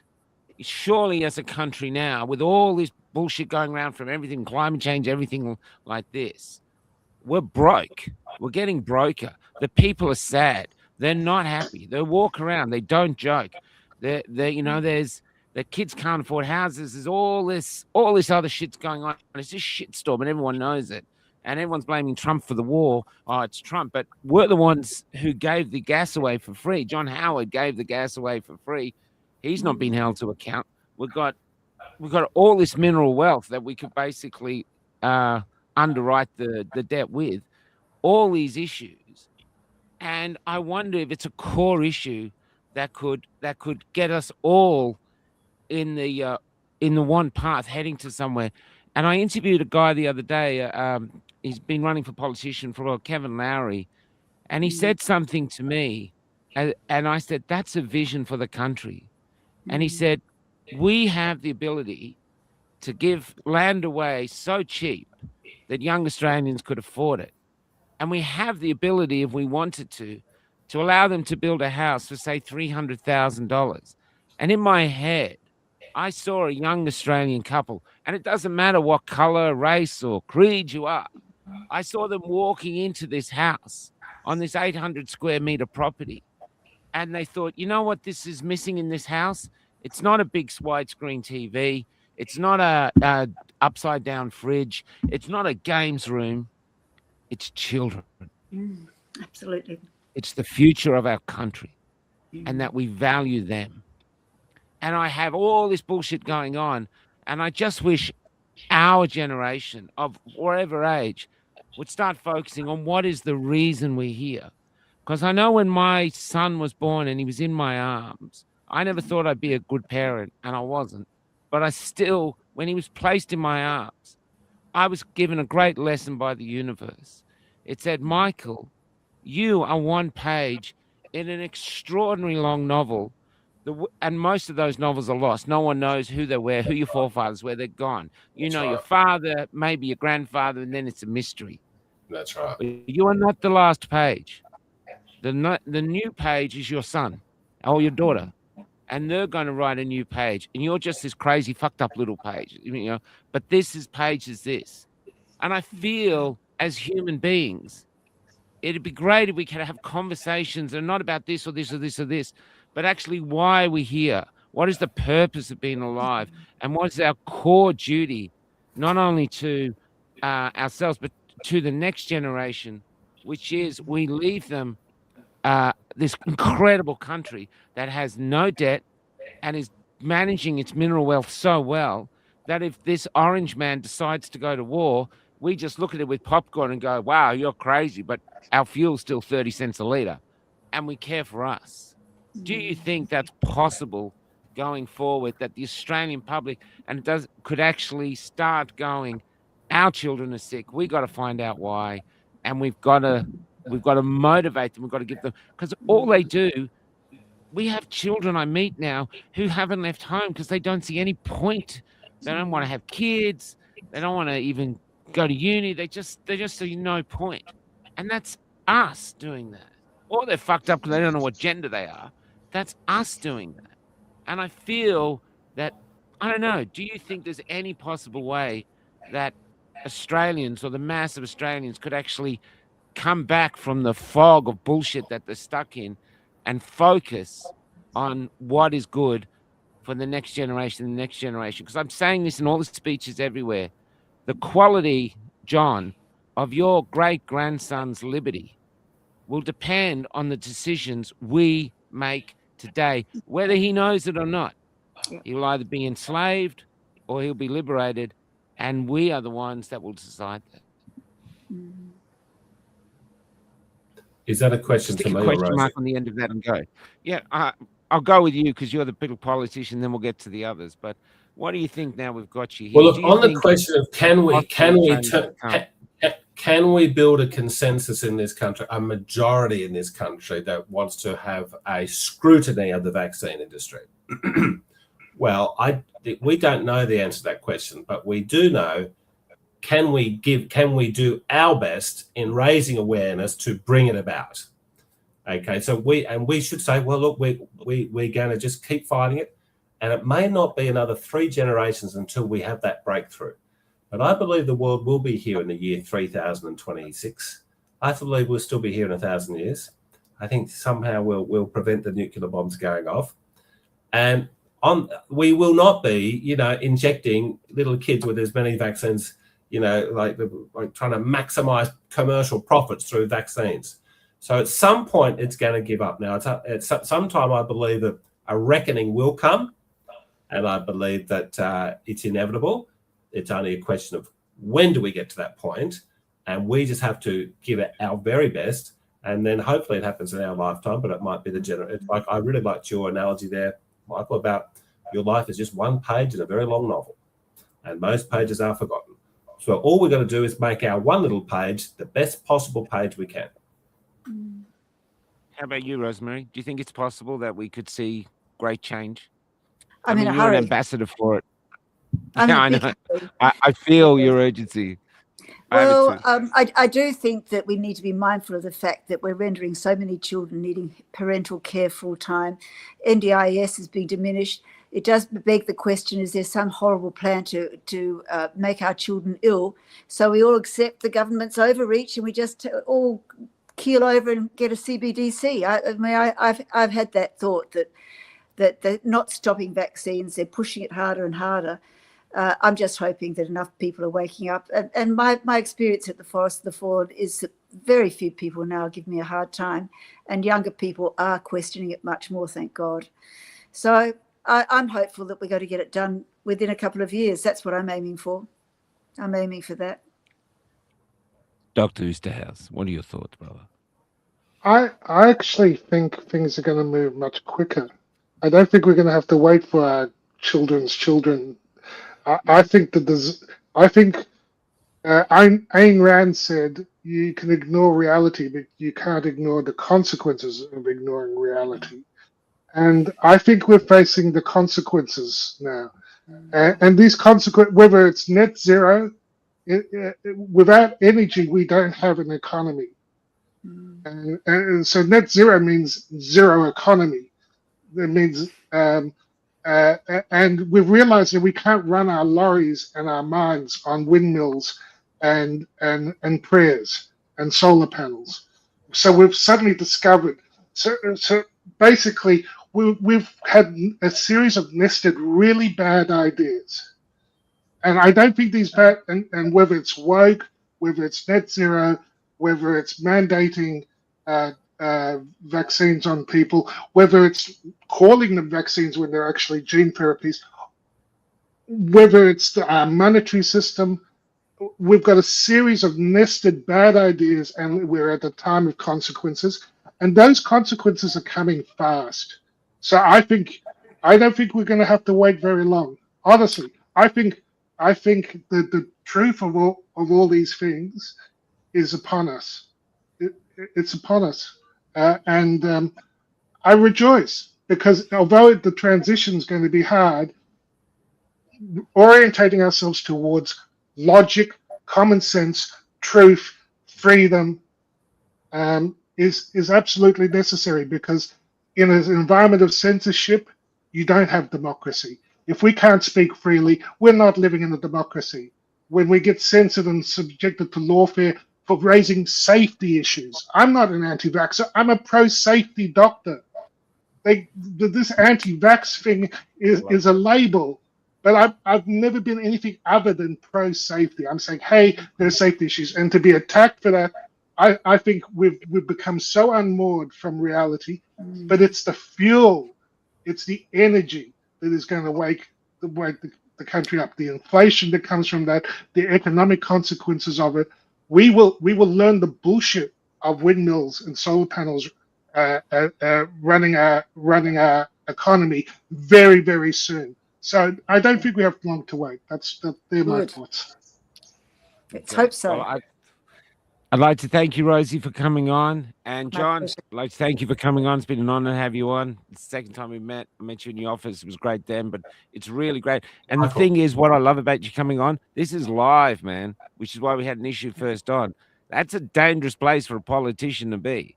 You know what I mean? You're not being fed. We haven't fed you any questions. You had no idea what we're talking about. I admire that as a courage as a politician. We don't believe in guardrails at the laissez-faire Libertarian Party. Can I put in I've got a podcast, Michael, I'd just like to put in a quick plug for. It's called The Political History of Australia. I'm up to episode 22. It's probably going to end up being about 200 episodes. We're starting from the beginning before Captain Cook. And we're going through, and it's about the real history of Australia. It's about, John MacArthur and all these really interesting things that happened. And it's going to come up to the present day. So ScoMo's going to be thrilled when we get up to the COVID era, because, we're going to get some retribution on him at that point. But great. Political History of Australia, you can see it on YouTube, Apple, Spotify. And you're a great raconteur. I look forward to watching that. Oh, you've congratulations, man! It's a history. I actually think it's needed, because we need to know who we are and where we came from. Otherwise, we can't fight for anything. So I think it's absolutely great. This history podcast is going to make Australians love Australia again. Great. Yeah, I interviewed 2 journalists the other day. They're both in their 70s now. One's in their 80s. One worked for the Daily Mail. One worked for the Sydney Morning Herald and the Australian. Major reporters. It was fascinating to get them together, talking about Gough Whitlam. They'd both interviewed him, and other greats like that, Malcolm Fraser and all this. It was a different time. It seemed to be a more robust time, but there seemed to be at its heart, maybe I'm naive, but there seemed to be a great patriotism for the actual country itself. And it's strange where we are now. Anyway, thank you for coming on, John. Please stay in touch. It's great to have you on. What you do is you start conversations, and that's what we need. So anyway, we're going out with the same song we started with, Be Free. This was my lyrics, but AI. And here we are. And I all hope you have a great Easter. And let's see where we go in this crazy time that we're living in. Good night. Good night. Thank you. Good night.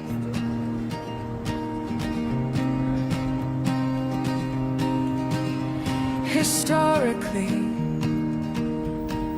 we are the debris, forgotten faces, never more to be. Instead of legends fighting for something that had no guarantees, living ghosts we chose to live and die as their worker bees.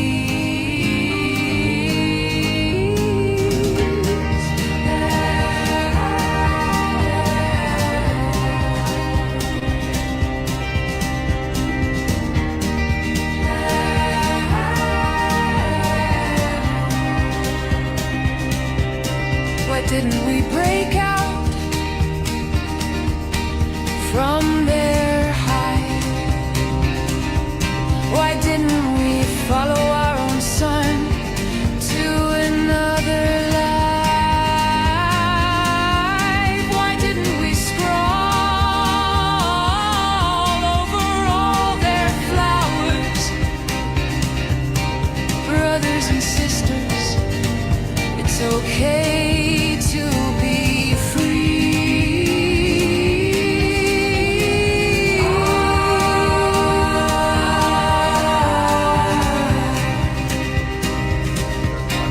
brothers and sisters.